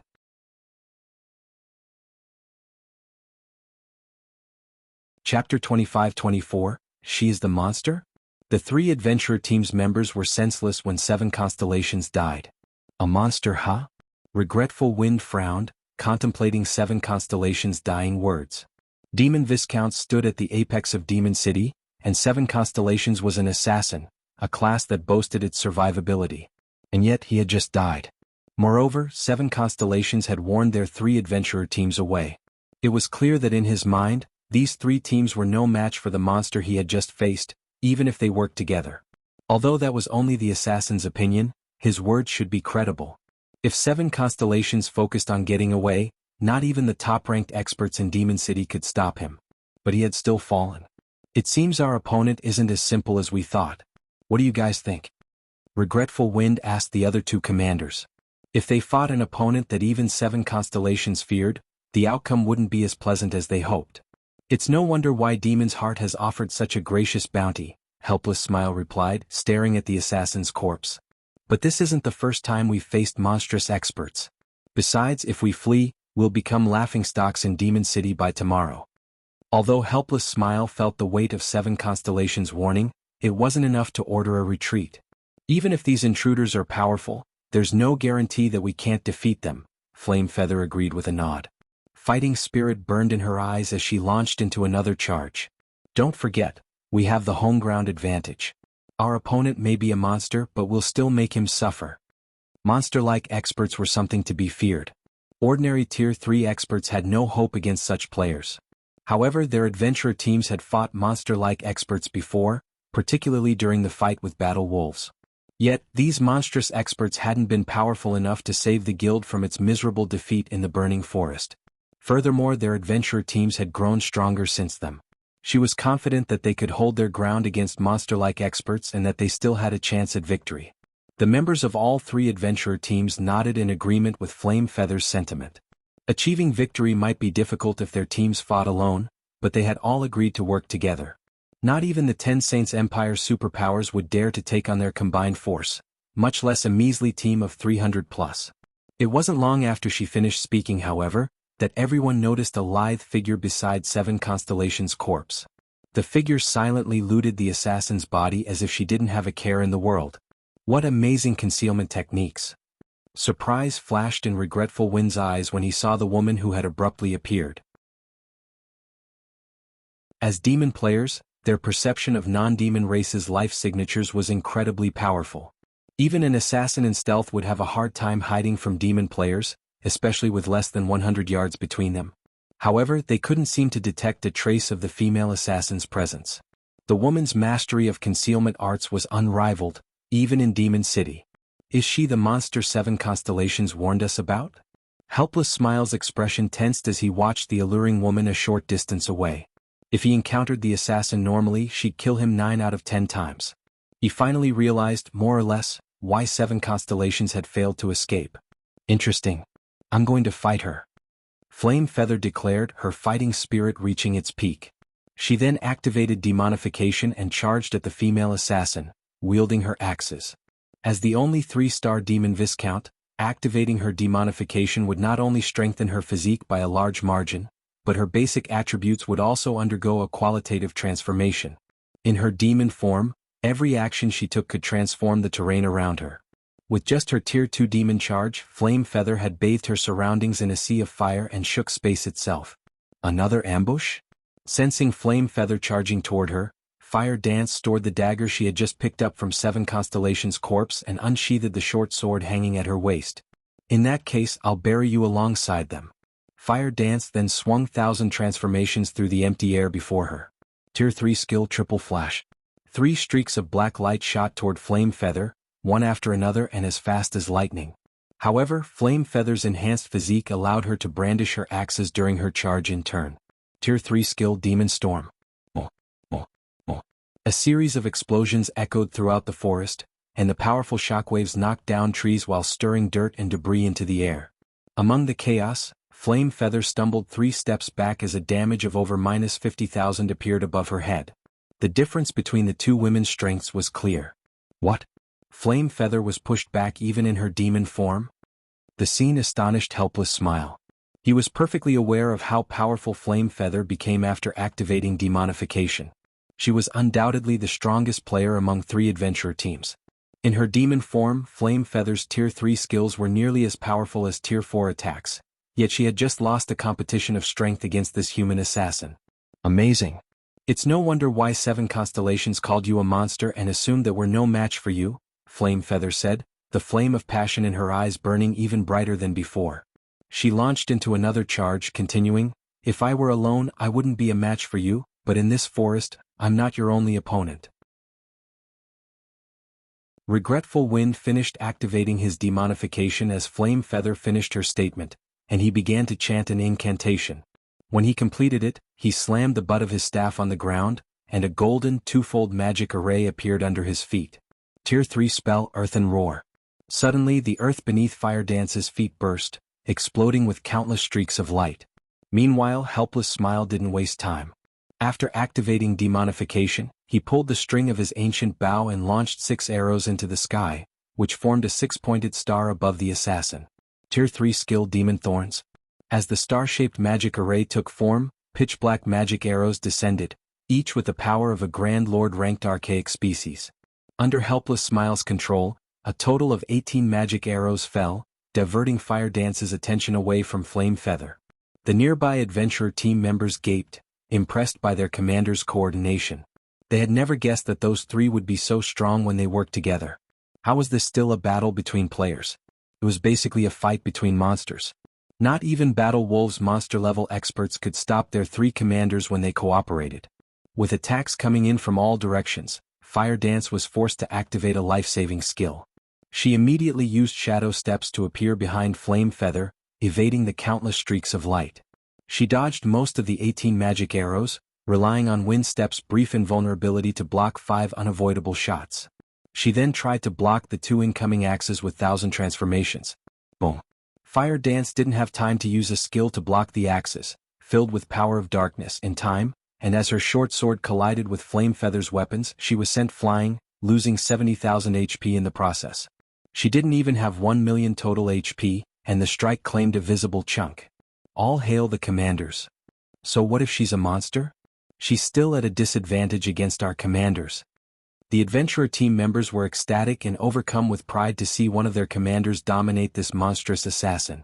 The various superpowers monster-level experts were a nightmare for adventurer teams like theirs. Although their teams had defeated Battle Wolves' monstrous players, that had only been possible because of Demon's Heart's help. To be precise, their 3 adventurer teams had merely played a support role. However, their teams now had the strength to deal with monster-level experts too. Now that she's alone, we can't let her escape. Flame Feather shouted to Regretful Wind and Helpless Smile.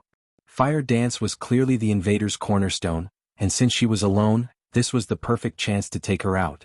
If they could not defeat her and she regrouped with her allies, dealing with her would prove far more challenging. Relax. I've already had people set up a spatial barrier.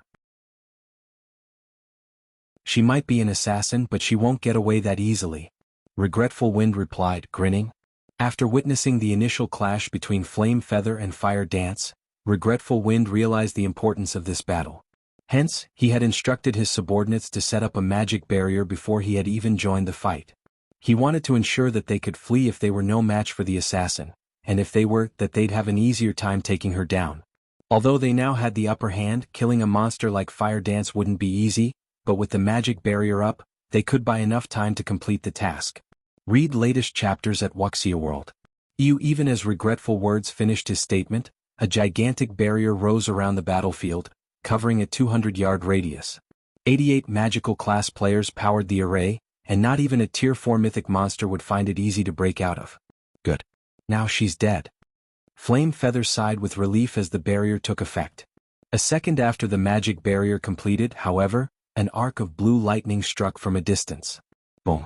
Everyone heard the sound of glass shattering as the sturdy barrier disintegrated into particles of light. As the adventurer team's members looked around in confusion, a deep voice reached them from the distant forest. It seems you've taken good care of my companion, but since you're looking for a fight, let me join in.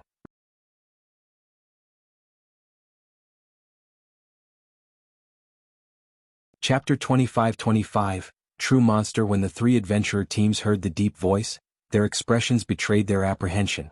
The 3 commanders were particularly tense as they continued their fight against Fire Dance. There's more than one monster? Regretful Wind's expression hardened while he watched the magic barrier fade away. 88 magical class players had powered that barrier. It should even withstand quite a few attacks from a mythic monster. And yet, that barrier had just shattered after a single attack. Another monster-level expert among the invaders was the only possible explanation, and this newcomer definitely had the strength of mythic monsters. He should be even stronger than the female assassin they currently faced. A single team has 2 monsters? Who are these people? Helpless Smile growled, frowning. He had never expected the invaders to have more than one monster-level expert. The 3 of them were already having a rough time trying to suppress Fire Dance.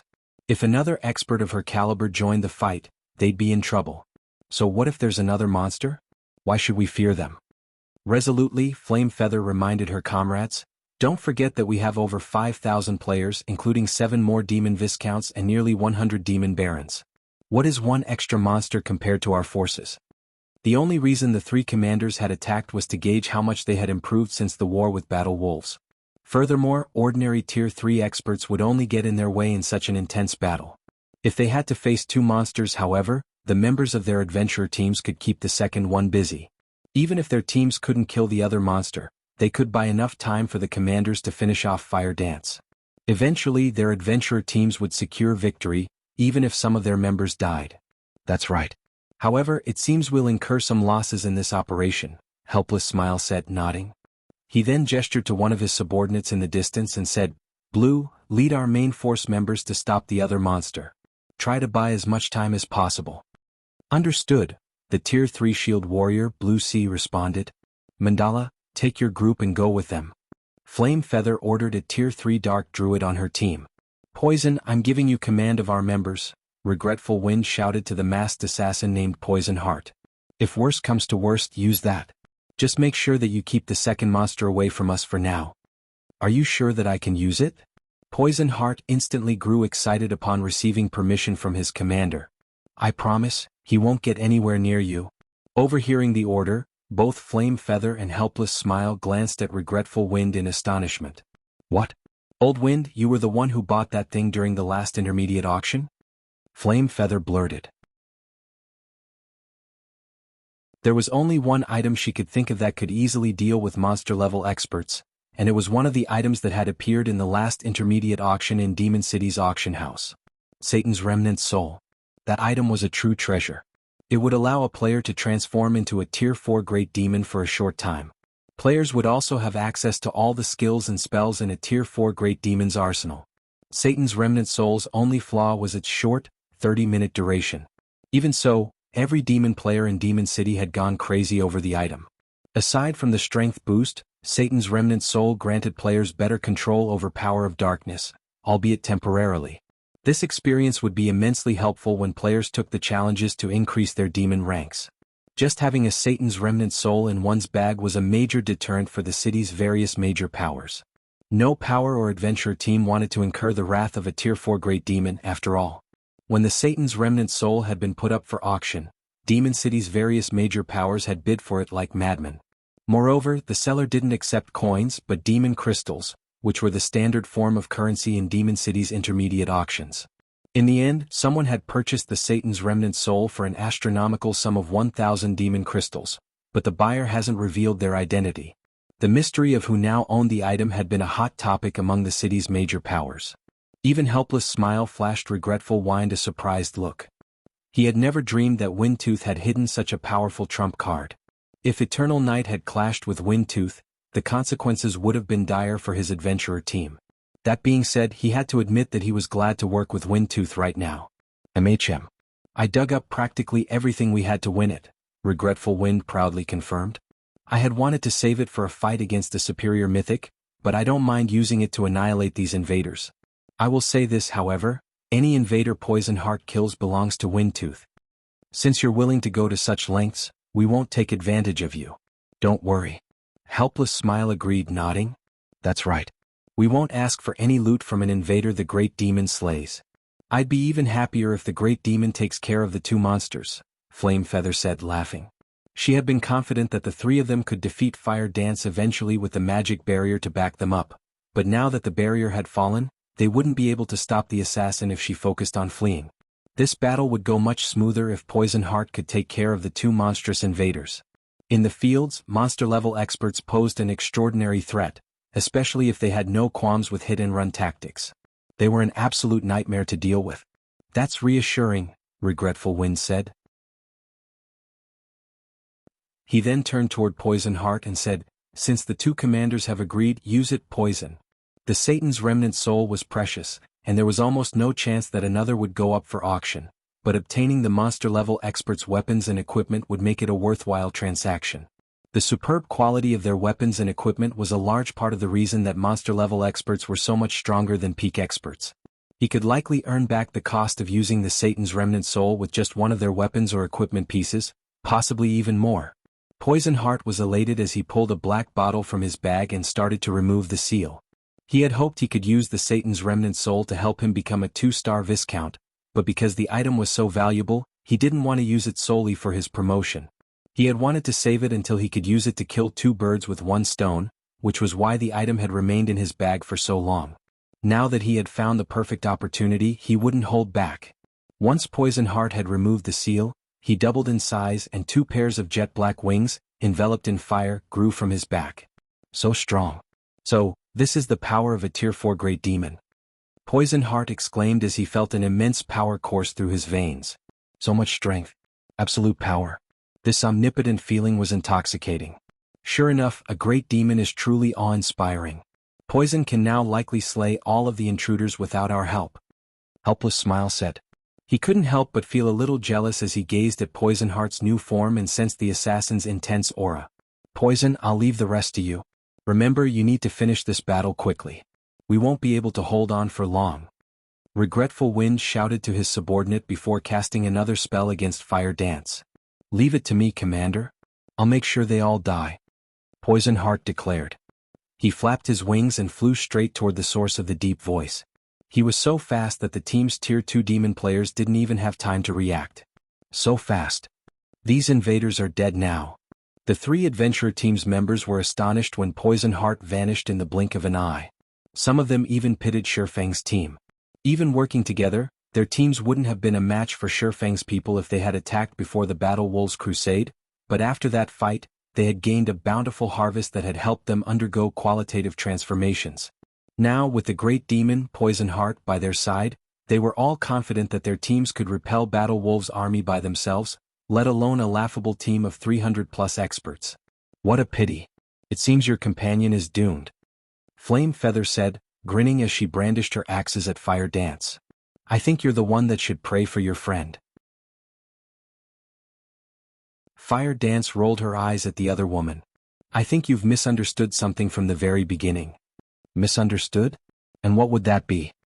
Flame Feather asked curiously. I'm not responsible for killing that assassin. In fact, I hadn't even seen him before looting his body, Fire Dance said. I only came to collect the items. The 3 commanders immediately paled. What do you mean? You didn't kill 7 constellations? Read latest chapters at Wuxia World. You're not the monster he was talking about? Regretful Wind, Flame Feather, and Helpless Smile simultaneously recalled 7 constellations dying monster. Run quickly. If Fire Dance hadn't seen the assassin before he died, she couldn't be the monster he had warned them about. But before the 3 commanders could respond, they heard a series of explosions from the nearby forest, and the ground under their feet shook violently. After a few seconds, a colossal figure flew toward them, slamming into a nearby tree and felling it. The figure was none other than Poison Heart, who had just flown toward the other monster-level expert a moment ago.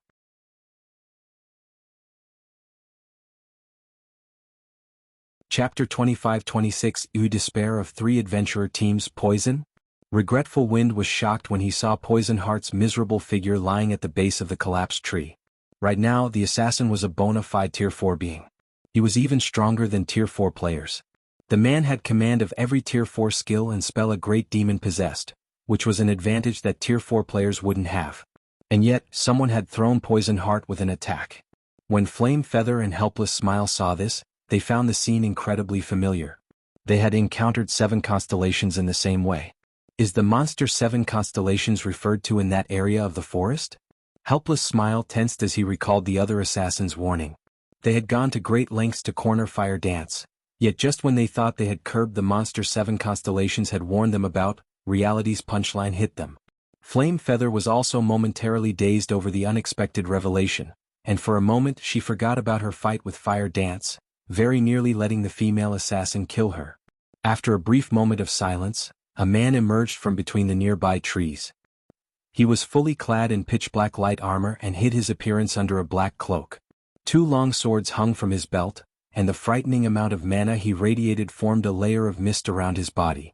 Within the burning forest, he looked like the Grim Reaper, and everyone who saw him felt chills crawl down his spine. The 3 adventurer team's main force members, who had been prepared to follow Poison Heart into battle, glanced back at their commanders. None of them were sure whether or not they should try to confront this invader. If this man had even thrown Poison Heart, who had transformed into a great demon, they'd suffer an even worse fate. It was highly likely that they'd die instantly just like 7 constellations did. The mana he's radiating is practically even denser than Poison Heart's. Is he really just a Tier 3 player? Flame Feather exclaimed when she saw Shurfang. Although determining a player's strength by the mana they radiated wasn't possible, the more mana wafting from one's body, the stronger their skills and spells would be. They'd also have higher physical stats and could more easily exhibit combat power beyond their limits. The amount of mana under his control was precisely the reason Poison Heart had felt omnipotent after reaching Tier 4. However, this Tier 3 swordsman commanded even more mana than Poison Heart did after his transformation. It was unbelievable. Could he have unlocked his mana body's full potential? Regretful Wind thought of a possibility as he sensed the immense amount of mana surrounding Shurfeng. He couldn't think of any other reason that would let a Tier 3 player command so much mana. Is a fully unlocked mana body really this strong? Helpless Smile wondered, skeptical about Regretful Wind's guess. As demon players, unlocking their mana body's potential proved far more difficult than it was for human players because their body structure was completely different. Hence, Demon City's players hadn't paid much attention to their mana body's potential. They felt that raising their demon ranks was a better use of their time. Not even most great demons they came across had fully unlocked mana bodies. Demon players were also physically stronger than humans and they controlled more. They simply didn't need to go to the trouble of unlocking their mana body's potential. As long as they raised their demon rank, they were more than powerful enough to suppress human players. But Helpless Smile had never dreamed that human players with fully unlocked mana bodies would be this strong. The amount of mana Shurfeng controlled was enough to give him goosebumps. It was easy to imagine how powerful the swordsman's skills and spells would be. This isn't worth the trouble. Demon's Heart didn't offer nearly enough demon crystals for us to take on a monster like that. As Regretful Wind watched this grim reaper approach, he inwardly cursed the Dark Guild. If he had known that he'd have to fight a monster like this swordsman, he never would have led his team here. Even if they managed to defeat Shurfeng, it would be a Pyrrhic victory. 3,000 plus demon crystals wouldn't even come close to compensating their losses. What are you afraid of? He's just one person. There's a limit to his stamina. Poison didn't even take that much damage. We can definitely wear him down if our main force members work together. As long as we defeat this assassin, we can take our time with the swordsman. Flame Feather shouted when she realized that the three adventurer team's main force members were cowering in fear. Her insistence snapped the main force members out of their daze, and they trusted that the commander was correct. Regardless of how powerful a player was, there was a limit to one's stamina. Shurfeng was merely one person. No matter how strong he was, he couldn't kill them all. Aside from the 100 or so demon barons, they had over 5,000 demon experts with them. Their teams were more than capable of whittling Shurfeng down. That's right. So what if he is strong? We still have a great demon on our side. We can just keep healing Poison Heart and that guy won't be able to stop us. Kill him. His weapons and equipment will only strengthen our adventurer teams. Fighting spirit burned within the adventurer team's members, and they immediately moved into formation, slowly approaching Shurfeng. No. Run. Everyone get out of here. Poison Heart, who had just recovered from the crash, shouted, panicking as he watched his comrades move toward the human swordsman. They all turned toward the assassin, confused by the warning. They couldn't understand what he was trying to do. Did the man hit his head that hard? He's not alone. There's an entire team of monsters in those trees. Poison Heart hurriedly added. Before anyone could react, new figures began to appear behind Shurfeng. The new arrivals concealed their levels and appearances under black cloaks, but their auras were horrifically intense. The several players leading the group had such a powerful combined aura that the adventurer team's members felt stifled. They felt even stronger than Grand Lords of the same level. Damn it! How is this possible? The blood drained from Regretful Wind's face when he saw the Hell Legion. Everyone retreat. Retreat immediately. Both Fire Dance and Shurfeng had suppressed their auras, so Regretful Wind hadn't been able to tell how strong they were. He could only guess based on his instincts and the mana they radiated. The Hell Legion members didn't bother to hide their auras, however. Read latest chapters at Wuxia World. EU from the power Regretful Wind sensed at least 5 of those human players were even stronger than Grand Lords of the same level, and even the weakest of the remaining members nearly rivaled Grand Lords. If their 3 adventurer teams tried to fight this group, it'd be a one-sided massacre. Hearing Regretful Wind's order, the stunned adventurer teams snapped out of their daze and fled in all directions like a flock of startled birds. Damn it! Run. Flame Feather did the same, fleeing the moment she saw Hell Rush and his companions. As she ran, a deep hatred for Demon's Heart blossomed in her chest. What a joke. The enemy team had at least 6 monster-level experts, and more than 300 of them could rival Grand Lords of the same level. This was no longer a force that Demon City's powers could take on individually. They'd only have a chance of defeating these intruders if they gathered all of the combat power in the city. Anyone that tried to fight these human players on their own would be digging their own grave. Escape? Don't you think it's a little late for that? When the 3 adventurer teams began to flee, Feng turned to the Hell Legion and growled, "Kill them. Leave none alive."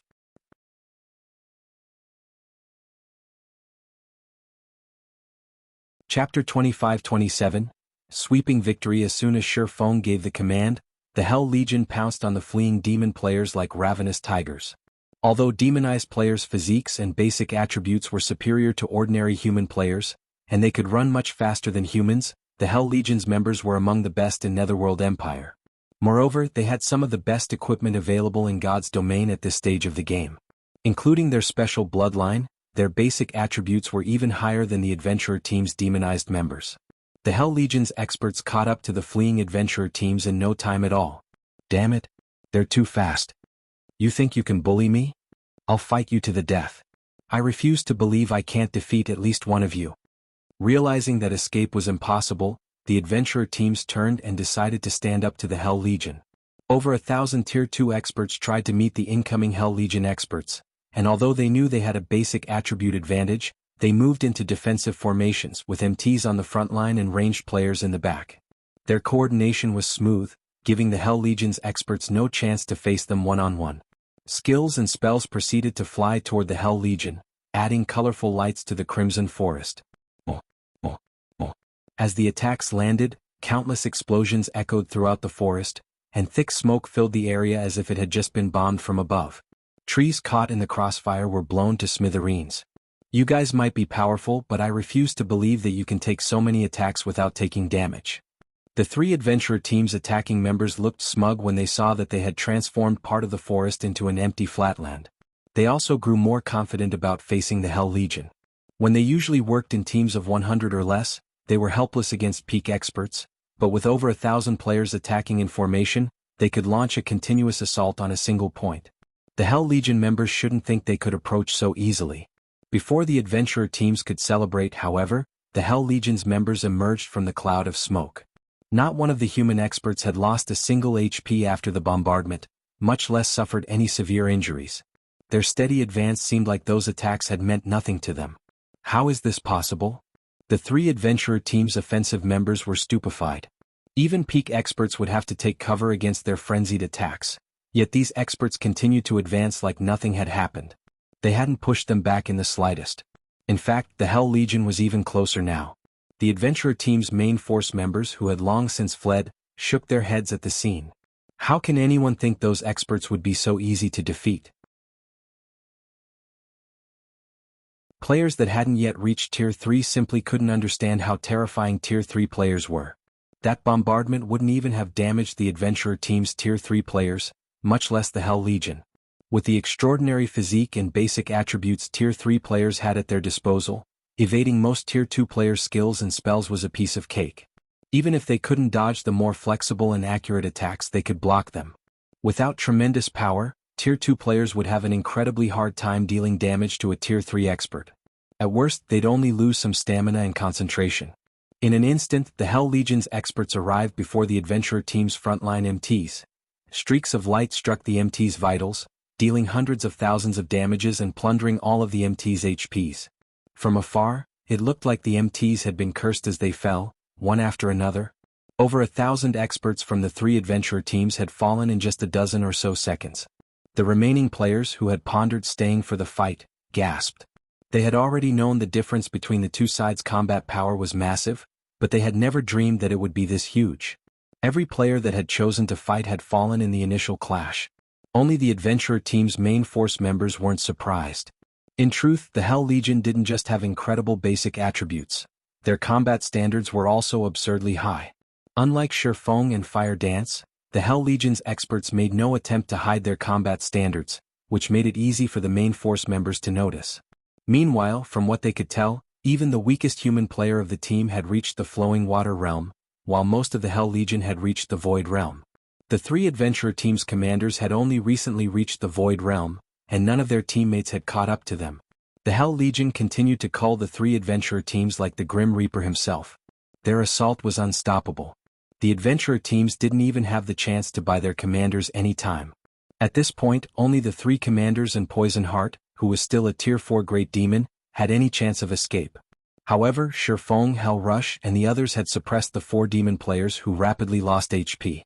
In less than 10 minutes, the forest floor was covered in several thousand demon player corpses. None of the 3 adventurer team's members had gotten away with their lives. Demon City, Demon's Heart's residence. Commander Troubled, what do you think of the training room we've constructed? Furious Heart asked, smiling as he gestured to the marble building before him. It's amazing. The darkness energy seeping from it is already so dense. If demon players train in the building, they'll most likely climb to the Baron rank very quickly. They might even meet the conditions to reach the Viscount rank. Troubled Time surmised, shocked as he examined the training room bathed in darkness energy. Raising their nobility ranks wasn't easy for demon players. Not only did they need enough demon crystals, but they also needed to pass a test. Aside from their combat power, players would be tested on their ability to manipulate darkness energy. Unfortunately, even in demon territories, areas with dense darkness energy were incredibly rare, so demon players didn't have many opportunities to control high amounts of darkness energy.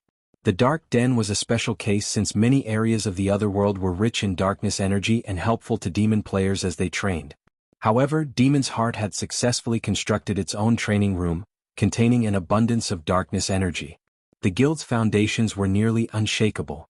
This training room will even be helpful to those trying to secure their Count rank, not to mention Viscount rank, Furious Heart said, chuckling. However, our guild has spent most of the darkness crystals and primal darkness stones we've accumulated thus far to construct the room. I see. That's why its darkness energy is so dense. Realization dawned on Troubled Times. Darkness crystals and primal darkness stones were both far more valuable than magic crystals and mana Oregon.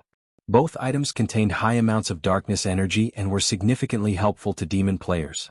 However, these darkness-attuned crystals and ores were immensely difficult to obtain. Players were rarely willing to invest them in a large training room's construction. We've only accomplished the feat thanks to the alliance our vice guild leader has secured.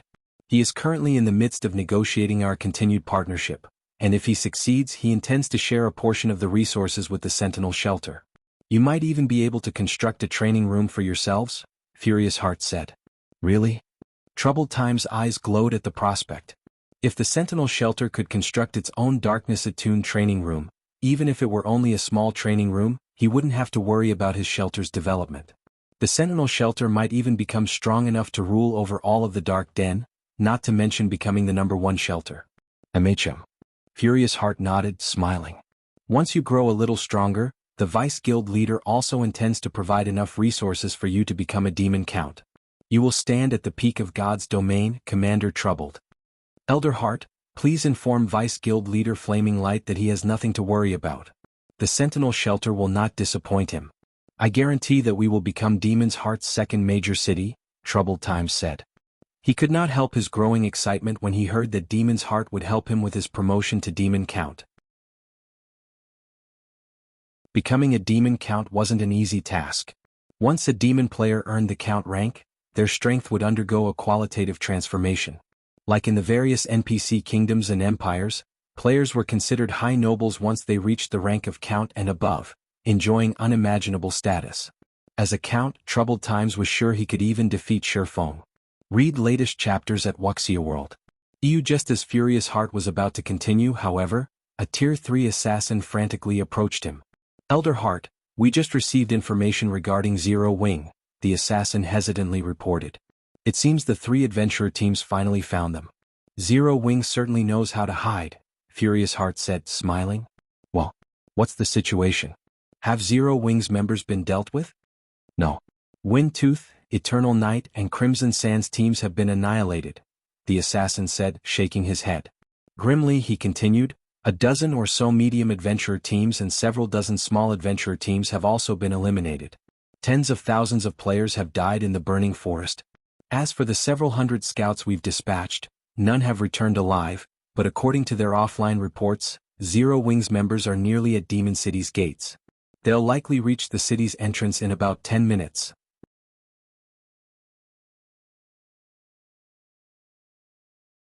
Chapter 25-28, Commotion in Demon City. When the Tier 3 assassin ended his report, everyone present fell silent, staring at the assassin in astonishment. What did you say? Annihilated? Although the strength of those 3 adventurer teams is subpar, they should have a total of 10 demon viscounts and nearly 100 demon barons. The number of Tier 3 experts they have should also exceed 200. With them in the way, even a superpower's trump card legion shouldn't dream of gaining any advantages in the burning forest. How could a measly team of 300+ players possibly annihilate them? Tens of thousands of people got killed? Are those people idiots? The several Demon's Heart elders present instinctively refused to believe the assassin's words. Although they knew that Shifeng's team possessed extraordinary strength, Shifeng's team hadn't been in the burning forest for even a day. Despite that, they were being told that Shifeng's team had annihilated Demon City's top 3 adventurer teams along with several tens of thousands of other players. Moreover, none of the scouts that came across Shifeng's team managed to return alive. As icing on the cake, Shifeng's team was supposedly only a dozen minutes or so away from reaching Demon City. This was ludicrous. Previously, Battle Wolf's army hadn't even managed to reach Demon City's gate before getting annihilated. Now, however, a measly team of 300+ players was actually about to reach Demon City? Who would believe this? He really came. Troubled Times was stunned when he heard the assassin's report. They were currently in demon territory. This wasn't a place human players could enter casually. Back then, when Troubled Times heard that Shifeng had declared that he would come to Demon City to hunt him down, Troubled Times had taken it for a joke. After all, Shifeng simply didn't understand how frightening demon territories were. In Troubled Times' opinion, let alone reaching Demon City, Shifeng would be fortunate to survive in the burning forest for a few hours. After all, no matter how powerful Shifeng was, he was still a player. There was a limit to his stamina and concentration. In the expansive burning forest, non-demon players were subjected to the corrosion of darkness energy, which increased their stamina and concentration consumption substantially. Even with a team of 300+ Tier 3 experts, it should still be impossible for Shifeng to reach Demon City. Now, however, not only was Shifeng's team close to reaching Demon City, but he had even killed Demon City's top 3 adventurer teams along with tens of thousands of other demon players. This was simply unbelievable. However, shortly after Troubled Times and the others received this piece of news, a commotion occurred at Demon City's main entrance. This was because a group of human players had appeared a short distance from Demon City. These human players numbered over 300, and they were none other than the team Demon's Heart had placed a bounty on. In this situation, the demon players residing in Demon City could not help but panic. What's going on? How did they get here? Why wasn't there any news about them? Didn't the top 3 adventurer teams leave to hunt them just now? They must have gotten lucky and avoided detection. Otherwise, how could they get here so quickly and intact? Impossible. Even if the top 3 adventurer teams did not find them, there are still several dozen others that joined in on the hunt. At least one adventurer team should have come across them. And so long as even one did, the other adventurer teams would have received news about it right away. It should be impossible for these invaders to evade detection completely. When Shifeng's team suddenly appeared outside Demon City, the players standing on the city's walls were filled with both surprise and curiosity. They never thought that human players could actually cross the burning forest and get to Demon City without an invitation. This was the first time a situation like this had occurred since Demon City's construction. Of course, there's no news about these invaders as everyone that came across them had gotten killed. A friend of mine was one of the players that joined the hunt. Despite the adventurer team he belonged to having over 1,000 members, none of them managed to make it out alive after coming across the invaders. According to what I heard, the top 3 adventurer teams also got annihilated. They're just keeping their mouths shut all this time to prevent information leaks. As the ordinary players on top of the wall were discussing the situation, a Tier 3 expert rolled his eyes at their ignorance and revealed the truth to them. Upon hearing the Tier 3 player's revelation, the ordinary players were stunned. At the same time though, they eyed the Tier 3 expert skeptically, suspecting that this expert was playing a joke on them. It seems the rumor I heard coming from Demon's Heart's members is true after all. These invaders really did kill tens of thousands of experts. Another Tier 3 expert, who originated from a medium-scale adventurer team and had just arrived on the wall, commented upon seeing Shifeng's team in the distance. This Tier 3 expert's words threw everyone present into an uproar. What? The tens of thousands of experts that joined the hunt got annihilated. Who are these invaders? They're not really here to kill Troubled Times, right? It seems Demon's Heart has met its match. I wonder which side is stronger? Do you even have to ask? It's definitely Demon's Heart. Don't forget that this place is Demon City, the main headquarters of Demon's Heart. These 300+ invaders might be amazing out in the fields, but they're asking for death if they think they can do whatever they want inside Demon City. When everyone present heard the news of Demon City's top 3 adventurer teams getting annihilated, aside from feeling surprised, they also felt excited. After all, Demon City had never been besieged before. Meanwhile, news of Shifeng's team appearing outside Demon City's gate spread quickly throughout the city, stunning its millions of player residents. Crap. They actually came here to hunt down troubled times. This is amazing. I wonder how Demon's Heart plans to deal with this situation? I doubt Demon's Heart will let these people do anything. However, these people aren't pushovers either. If even the top 3 adventurer teams are not a match for them, Demon's Heart should have a tough time too. Everyone inside Demon City discussed this matter, spreading Zero Wing's fame across the city. However, everyone was more curious about Demon's Heart's response to this situation. After all, even the city's top 3 adventurer teams had suffered annihilation. Shifeng's team might not be capable of breaking into Demon City, but it was more than capable of camping out in the fields and targeting Demon's Heart's members that were trying to grind. That would stunt Demon's Heart development. Read latest chapters at Wuxia World. EU. Meanwhile, news of Shifeng's team's arrival also quickly reached Demon's Heart's residence. And when Troubled Times heard about this, his complexion turned deathly pale. He never thought that Shifeng would get to Demon City so soon. He had witnessed the swordsman stopping a Demon King's hand before. If Shifeng sneaked into Demon City and secretly took action against him, Troubled Times was almost certain to lose his life. Commander Troubled, you can rest easy. So what if Black Flame has arrived? This is Demon City? Furious Heart said when he saw the ugly look on Troubled Times' face. He then smiled and continued, however, Zero Wing has been acting arrogantly for long enough. They aren't even bothering to sneak around to take action. They are indeed very arrogant. They actually dare camp in front of our front gate and let everyone know of their arrival, a Tier 3 elder wearing black robes ranted. In my opinion, we should just deploy the city's Tier 4 demon guards and get rid of them. Otherwise, they'll really think that they can do anything they want at Demon City just because they eliminated the city's top 3 adventurer teams. Forget it. The demon guards are one of Demon City's trump cards. Costs a lot of demon crystals to dispatch them. It's not worth it just to deal with Zero Wing, Furious Heart said, shaking his head. Moreover, both the guild leader and the vice guild leader are not on the eastern continent right now. This isn't a decision we can make. Have someone notify Zero Wing's people that Demon's Heart is taking charge of this matter and that they've already caused enough of a ruckus. It's time to put an end to this fuss. If they retreat now, there will still be grounds for reconciliation and opportunities for partnership between our 2 guilds. Otherwise, this matter won't end so easily. The future god's domain no longer belongs to regular guilds.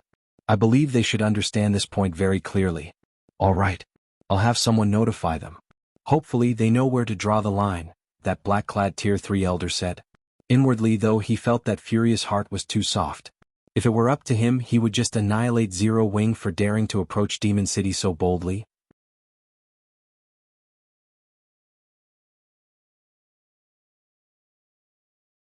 Chapter 25-29, Provoking Demon's Heart? Inside Demon's Heart's residence, after Furious Heart gave the command to take action, the black-clad, Tier 3 Viscount Elder promptly started arranging for the necessary manpower to shoo away Zero Wing's team. Meanwhile, the news of Shifeng's arrival at Demon City also spread rapidly beyond the walls of the city and stupefied the superpowers paying attention to Demon City. What's going on? It hasn't been that long since Zero Wing's team arrived at the Burning Forest, yet it's already reached Demon City? Zero Wing actually accomplished something that Battle Wolves failed to do? Black Flame really is bold to provoke Demon's Heart. Doesn't he know that the current god's domain has changed already? The various superpowers found Zero Wing's arrival before Demon City's main entrance deeply surprising. The current god's domain was no longer the same as before. The activity of dark players in level 100 neutral maps was expanding. Moreover, the strength of dark players was growing rapidly, at a rate frightening even to the various superpowers. Meanwhile, one of the fastest developing dark powers was Demon's Heart. Not only did Demon's Heart boast a large number of experts, but its guild members were also improving at a flying pace. It was no exaggeration to say that so long as a member of Demon's Heart reached Tier 3 as well as the rank of Demon Baron, they would instantly become an existence rivaling Tier 3 peak experts. In fact, their survivability out in the fields would be much stronger than human peak experts. Moreover, unlike regular players, dark players received rewards and improvements from killing other players. They had a much greater advantage when it came to leveling and upgrading their weapons and equipment. Even though dark players were a minority in God's domain, they were now strong enough to go up against regular guilds in level 100 neutral maps. This was why many independent players were opting to become a dark player, which in turn continuously increased the dark player population in God's domain. This change drove the incredibly fast growth of the various dark powers. Of course, the rapid development of dark players came with a price. Compared to regular players, the penalty dark players suffered for death was many times greater. Hence, in order to avoid death, current dark players were limiting their sphere of activities instead of rampantly clashing with regular players. Nevertheless, even the various superpowers did not dare provoke dark players casually, much less dark powers like Demon's Heart. None of the various superpowers had expected Zero Wing to provoke Demon's Heart. Moreover, Zero Wing had gone all the way to Demon City's main entrance to do so. Meanwhile, inside one of the advanced restaurants in the Ten Saints Empire's capital, Illusory Words was currently enjoying a meal. Midway through her meal, however, a Tier 3 assassin barged into her private room with a tense expression on his face. Vice Guild Leader, we just received news that Zero Wing annihilated not only Demon City's top 3 adventurer teams but also tens of thousands of Demon City's experts. Zero Wing's team has already arrived before Demon City's main entrance. By the looks of it, Zero Wing is really intent on taking action against troubled times, the Tier 3 assassin said, astonishment writ large on his face. They arrived already? Illusory Words similarly felt astonished by this point. She had visited Demon City as a guest before, so she knew just how difficult it was to cross the burning forest. A large number of demon patrol squads and demon players operated within the forest. In her opinion, even with frightening strength, Shi Feng and his team should still struggle to reach Demon City. In fact, by the time they got to Demon City, the tracking mark they placed on troubled times might have disappeared already. In that case, visiting Demon City would also be meaningless. However, Shi Feng's team had actually reached Demon City less than a day after they entered the burning forest. Moreover, they didn't arrive at the city by covert means but walked straight to the city instead. We also found out a little regarding the relationship between Troubled Times and Demon's Heart, the Tier 3 assassin said. Troubled Times' Sentinel Shelter is Demon's Heart's most important pawn in the Dark Den. Demon's Heart is even planning to turn the Sentinel Shelter into its main headquarters. In addition, Troubled Times fought alongside Flaming Light, one of Demon's Heart's Vice Guild leaders, during the early stages of God's domain. Although the two of them eventually chose different development paths, Troubled Times is now one of Flaming Light's trusted aides, due to his excellent strength and talents. He's actually Flaming Light's confidant? Illusory Words frowned at this situation. If this really is the case, then Zero Wing will have difficulty killing Troubled Times. Flaming Light is extremely protective of his own people, especially his confidants. Moreover, Troubled Times is taking shelter inside Demon City. Hopefully Guild Leader Black Flame doesn't act too rashly. Flaming Light was famous on the Eastern continent. A part of the reason why the Ten Saints Empire's various superpowers currently feared Demon's Heart was Flaming Light's presence. In fact, Flaming Light had even wrung multiple concessions from the Super Guild's Sacred Temple regarding resources.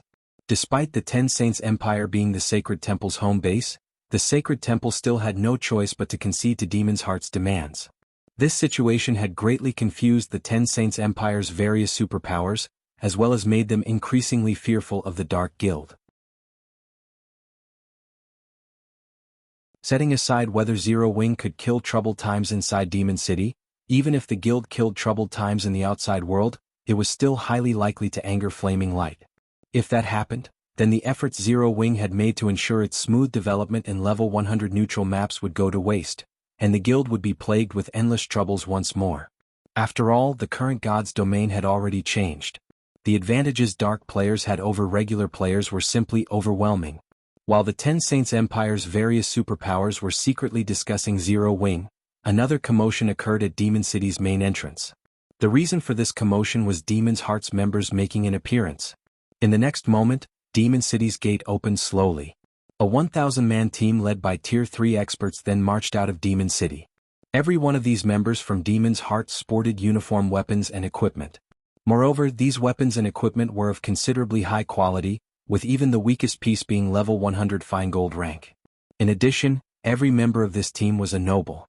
Just the number of players emitting Power of Darkness at the standard of Demon Viscounts numbered as many as 20. Standing in the head of this team was a burly man geared in exquisite armor. The spectating players present gasped in shock at the sight of this man. Crap. Rebellious Thunder, the vice commander of Demon's Heart's main force, showed up. What a powerful pressure. So, this is the strength of a demon count? When the players standing atop the city's walls saw the burly man, awe filled their eyes. The count rank was something all demon players aspired to. However, it was beyond the reach of most demon players. The reason for this wasn't just the astronomical amount of demon crystals required to challenge the test to become a demon count, but also the test's great difficulty. Even now, aside from Demon City's two main guilds, no other power boasted a demon count among their ranks. The strongest person the other powers possessed was a 3-star Viscount.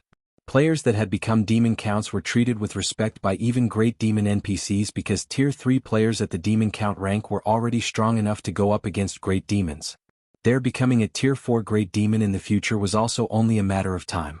They actually sent a demon count out. When Regretful Wind, who was currently sitting inside a bar near the main entrance, saw Rebellious Thunder through a magic mirror, envy flashed in his eyes. It seems Demon's Heart really places great importance on troubled times. However, we ended up eating a major loss this time. Not only did we not get any bounty rewards, but we also tossed away the lives of our own teams. Fortunately, we managed to keep the matter secret. Now, all of Demon City's adventurer teams have suffered tremendous losses as well, Helpless Smile said, a bitter smile forming on his face as he gazed at Rebellious Thunder's figure. During the time Regretful Wind and the others were quietly chatting, Rebellious Thunder could be seen arriving before Shifeng's team. "Are you Zero Wings Guild leader, Black Flame?" Rebellious Thunder asked as he looked at Shifeng. "That's right," Shifeng replied, nodding. "Do you have business with me? Read latest chapters at Wuxia World. We know you're here to kill troubled times, but this is Demon's Heart's territory. We won't care if you take action anywhere else, but since troubled times has already arrived in Demon City, we have a responsibility to ensure his safety. Moreover, this place does not welcome non-demon players. If you leave now, Demon's Heart will ignore your provocative behavior this time. There might even be chances for partnership between our two guilds in the future," Rebellious Thunder said sternly. "What if I refuse?" Shifeng asked, chuckling.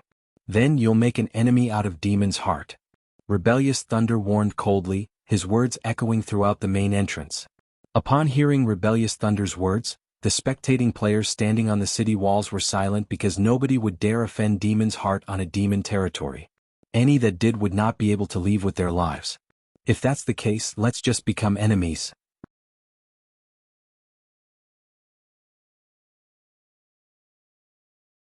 Chapter 25-30 In Normal State? As soon as Shifeng finished speaking, silence fell over the area. A provocation. This was a blatant provocation. This guy must be insane. He actually intends to become enemies with Demon's Heart. He dares slap Demon's Heart's face as well? He's dead for sure now. Even if Demon's Heart wants to let him off the hook, Rebellious Thunder definitely won't let him get away with this. The spectating demon players were flabbergasted by Shifeng's unyielding behavior. They never thought that he would react that way. In their opinion, Shifeng and his teams reaching Demon City's front door was already a plenty amazing feat. In fact, their achievement had even dragged down Demon's Heart's prestige significantly. After accomplishing all this, Shifeng should have wisely retreated instead of pushing the envelope. After all, Demon's Heart was far stronger than Demon City's top 3 adventurer teams. Even the Ten Saints Empire's various superpowers did not dare to offend the guild.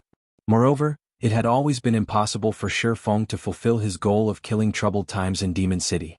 Although Demon City might seem like a player-constructed city, it was, in reality, a partial NPC city. The city was protected not only by players but also by quite a number of great demon NPCs, including a great demon monarch. The demon monarch was a bona fide demon marquis and was one of the 72 great demon marquises of God's domain, only one rank below the highest rank of duke. It was not an existence that current players could hope to go up against at all. With the demon monarch protecting Demon City, breaking into the city and killing troubled times would be absolutely impossible. Meanwhile, after Rebellious Thunder heard Shifeng's words, his complexion darkened immediately. "Guild leader Black Flame, it seems you are intent on challenging Demon's Heart's bottom line." Rebellious Thunder snarled as he glared at Shifeng. "Since you wish for battle, I'll fulfill your wish." Suddenly, dense darkness energy flowed out of Rebellious Thunder's body, and his body started undergoing a significant transformation. Not only did he double in size, but pitch-black demonic patterns also appeared all over his body. At the same time, the intensity of the aura he radiated skyrocketed, the aura so strong that the spectating demon players gasped in shock. Amazing. So, this is the strength of a demon count? The power of darkness he radiates is so strong. It's practically denser than the great demon NPCs inside the city. Just how powerful will his demon skills become with such a strong power of darkness? Black Flame is doomed now. The spectating demon players exclaimed in shock at Rebellious Thunder's transformation. Although they had long since known that Demon City's two guilds possessed demon count level experts, they had never seen a demon count in action before. They only knew that the count rank was a major turning point for demon players and that players couldn't reach the rank without frightening strength and resources.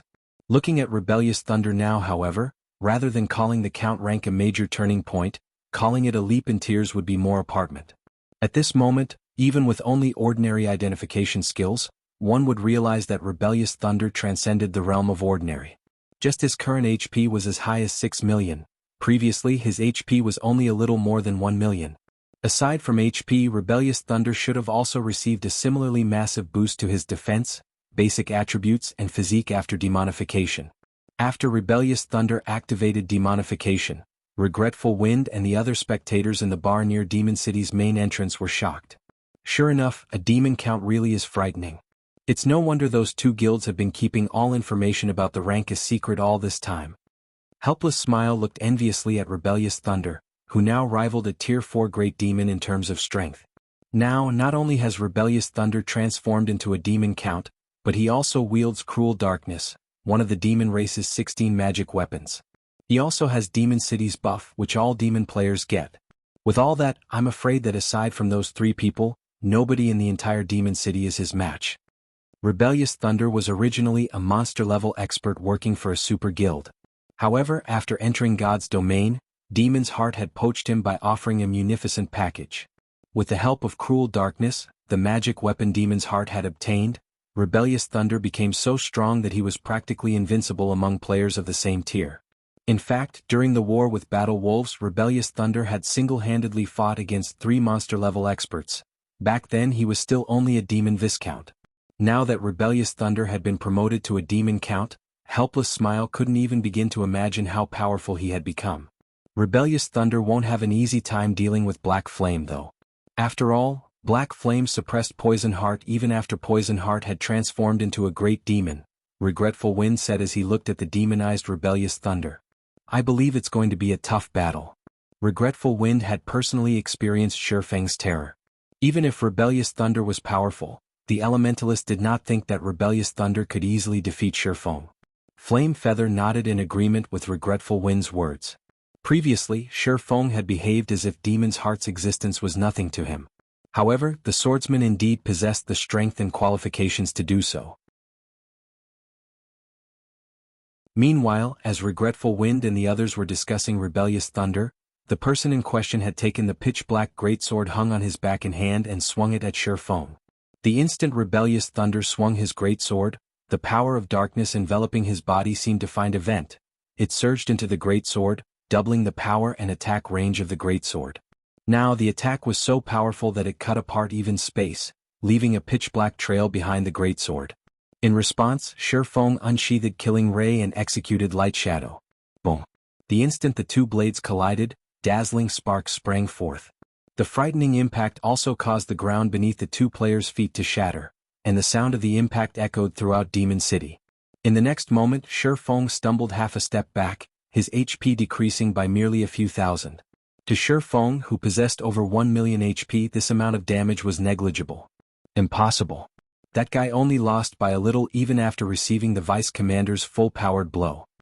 Upon seeing this outcome, both the spectating demon players and Demon's Heart's members could not help being stupefied.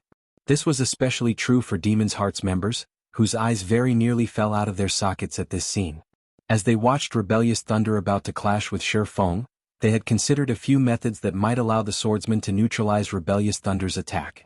For example, Shurfeng could use a life-saving skill or a special tool. However, they never thought that he would receive Rebellious Thunder's attack directly and even block it with such ease. At this moment, let alone everyone else, even Rebellious Thunder himself was stunned by this outcome. What happened? Even before he had risen to the Demon Count rank with Cruel Darkness's power, he was already invincible among those of the same tier. Now, despite being a Demon Count and activating demonification, he was actually only slightly stronger than Shifeng. However, Rebellious Thunder quickly snapped out of his daze. It seems you're not all talk after all? Rebellious Thunder praised. But, so what if you can block my attack? You'll still lose if you only remain on the defensive. As soon as Rebellious Thunder finished speaking, however, Shifeng suddenly returned Killing Ray to its sheath. Read latest chapters at Wuxia World. You, as expected of an expert who has reached the rank of Demon Count. Your strength has already surpassed that of ordinary mythic monsters, Shifeng said as he looked at Rebellious Thunder. It seems I really am not a match for you demon players when you have the home ground advantage and I am in my normal state. Normal state. Rebellious Thunder chuckled when he heard Shifeng's words. Do you think you can transform into a demon too? While inside demon territories, players couldn't use berserk skills. Of course, demon players were no exception to this rule. However, demon players could use demonification to elevate their strength. This was why the Ten Saints Empire's various superpowers could never do anything against Demon City. Only Battle Wolves was stubborn enough to attempt a crusade against Demon City. I can't, Shifeng said, chuckling as he looked at Rebellious Thunder. However, my doppelganger can. After saying so, Shifeng drew the pitch-black sword hanging from his waist.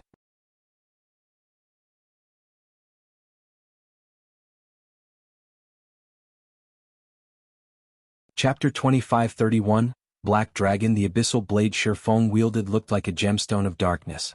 Adorned with glowing, crimson patterns, the sword gave off a bewitching feeling.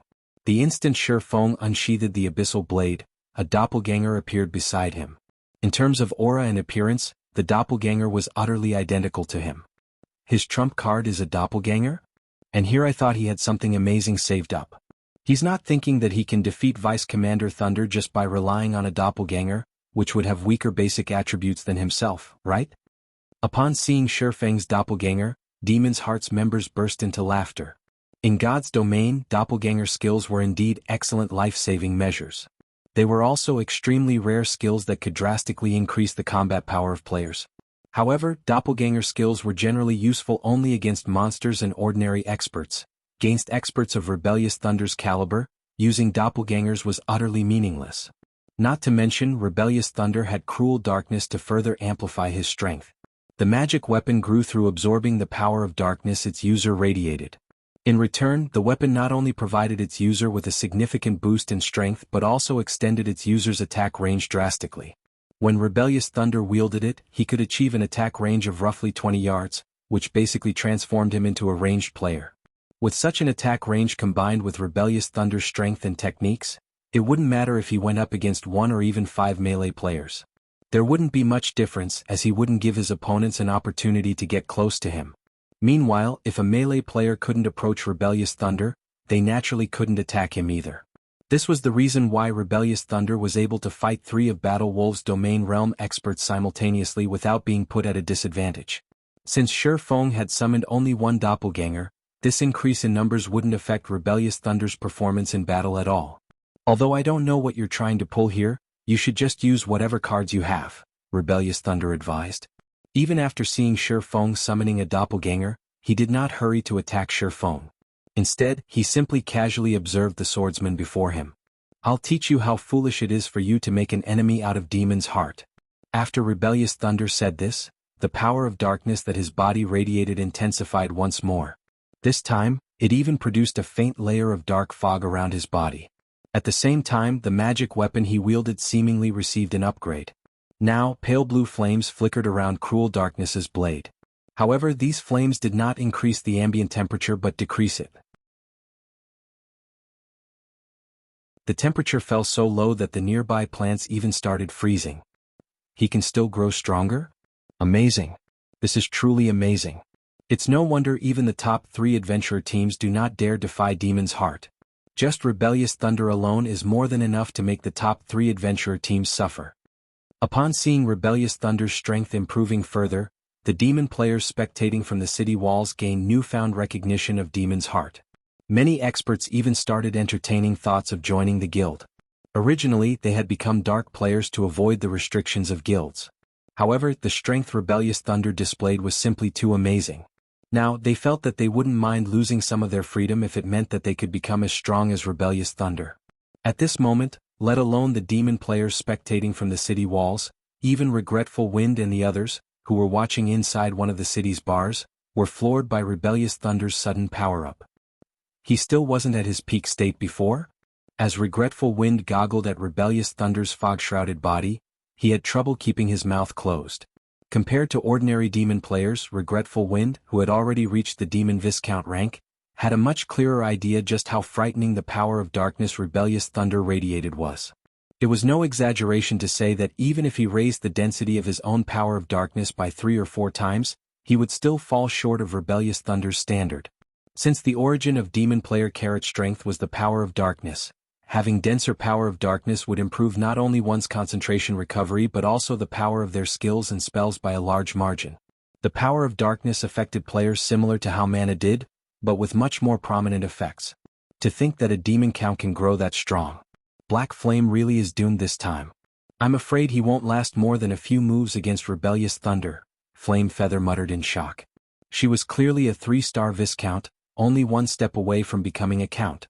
However, it never occurred to her that there would be such a huge gap in strength between a 3-star Viscount and an actual Count. At this moment, let alone within Demon City's sphere of influence, even outside of demon territories, Rebellious Thunder could still operate without fear. Meanwhile, outside Demon City, when Blue Frost and the other Zero Wing members from Shelter 1, who had followed Shifeng to Demon City, saw Rebellious Thunder's transformation, grim expressions appeared on their faces. Blue, how about advising the guild leader to stop? We've already gone this far. I believe the Dark Den's various powers will understand how strong Shelter 1 is. However, if we proceed with this fight, our losses will be massive, Evening Lotus said as she looked at Blue Frost. After seeing how easily their team reached Demon City, she had indeed gained newfound recognition of their guild. She never thought that Zero Wing would be this strong. However, their current opponent was no longer an existence they could deal with. Even though they had over 300 Tier 3 experts on their side, she wasn't optimistic about their chances of defeating Rebellious Thunder. After all, they were standing in the home ground of demon players. Moreover, Rebellious Thunder had the protection of Demon City. Indeed. At this rate, rather than making a statement, we'll end up becoming a laughing stock in the Dark Den instead, Blue Frost said, nodding. He too felt that they had done enough. Blue Frost immediately headed for Shifeng to persuade him to end this battle of attrition. However, he had just taken 2 steps forward when Shifeng suddenly raised the abyssal blade horizontal of himself and started incanting. The deafening roar of a dragon entered everyone's ears and shook the entire demon city. This dragon roar made everyone present shudder involuntarily, and they reflexively turned to look at the origin of this roar. To everyone's surprise, this roar actually came from the doppelganger Shifeng summoned. At this moment, however, the doppelganger had started disintegrating into a cloud of black fog, which continuously expanded, growing by several hundred times in size in no time at all. A short moment later, a pair of gigantic golden eyes appeared inside the black fog, the piercing gaze of the golden eyes sending shivers down everyone's spine. What's going on? The doppelganger can actually transform? The doppelganger's aura is so strong. The spectating players promptly started discussing among themselves when they saw the transformation Shifeng's doppelganger underwent, curiosity and confusion filling their minds. It seems you weren't spouting nonsense before, Rebellious Thunder said. As he gazed at the dense cloud of fog before him, fighting spirit welled up within him. However, no sooner had Rebellious Thunder finished speaking than a gigantic claw emerged from the cloud of fog. This claw was the size of a 2-story house and densely covered in pitch-black scales. When the claw landed, it instantly shattered the ground. At the same time, everyone in the vicinity also felt the ground beneath them quaking. Before everyone could snap out of their daze, a 30-meter-tall black dragon appeared before their eyes. Read latest chapters at Wuxia World. View, a dragon? Everyone's breath momentarily stifled as they gazed at the incarnation of death and destruction before them, unable to wrap their head around this situation. How is this possible? Why would a dragon appear here? That is fake.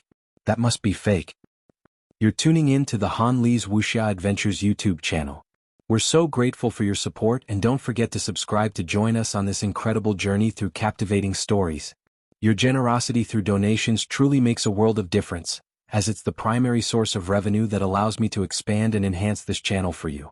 Thank you from the bottom of my heart for being a part of this adventure.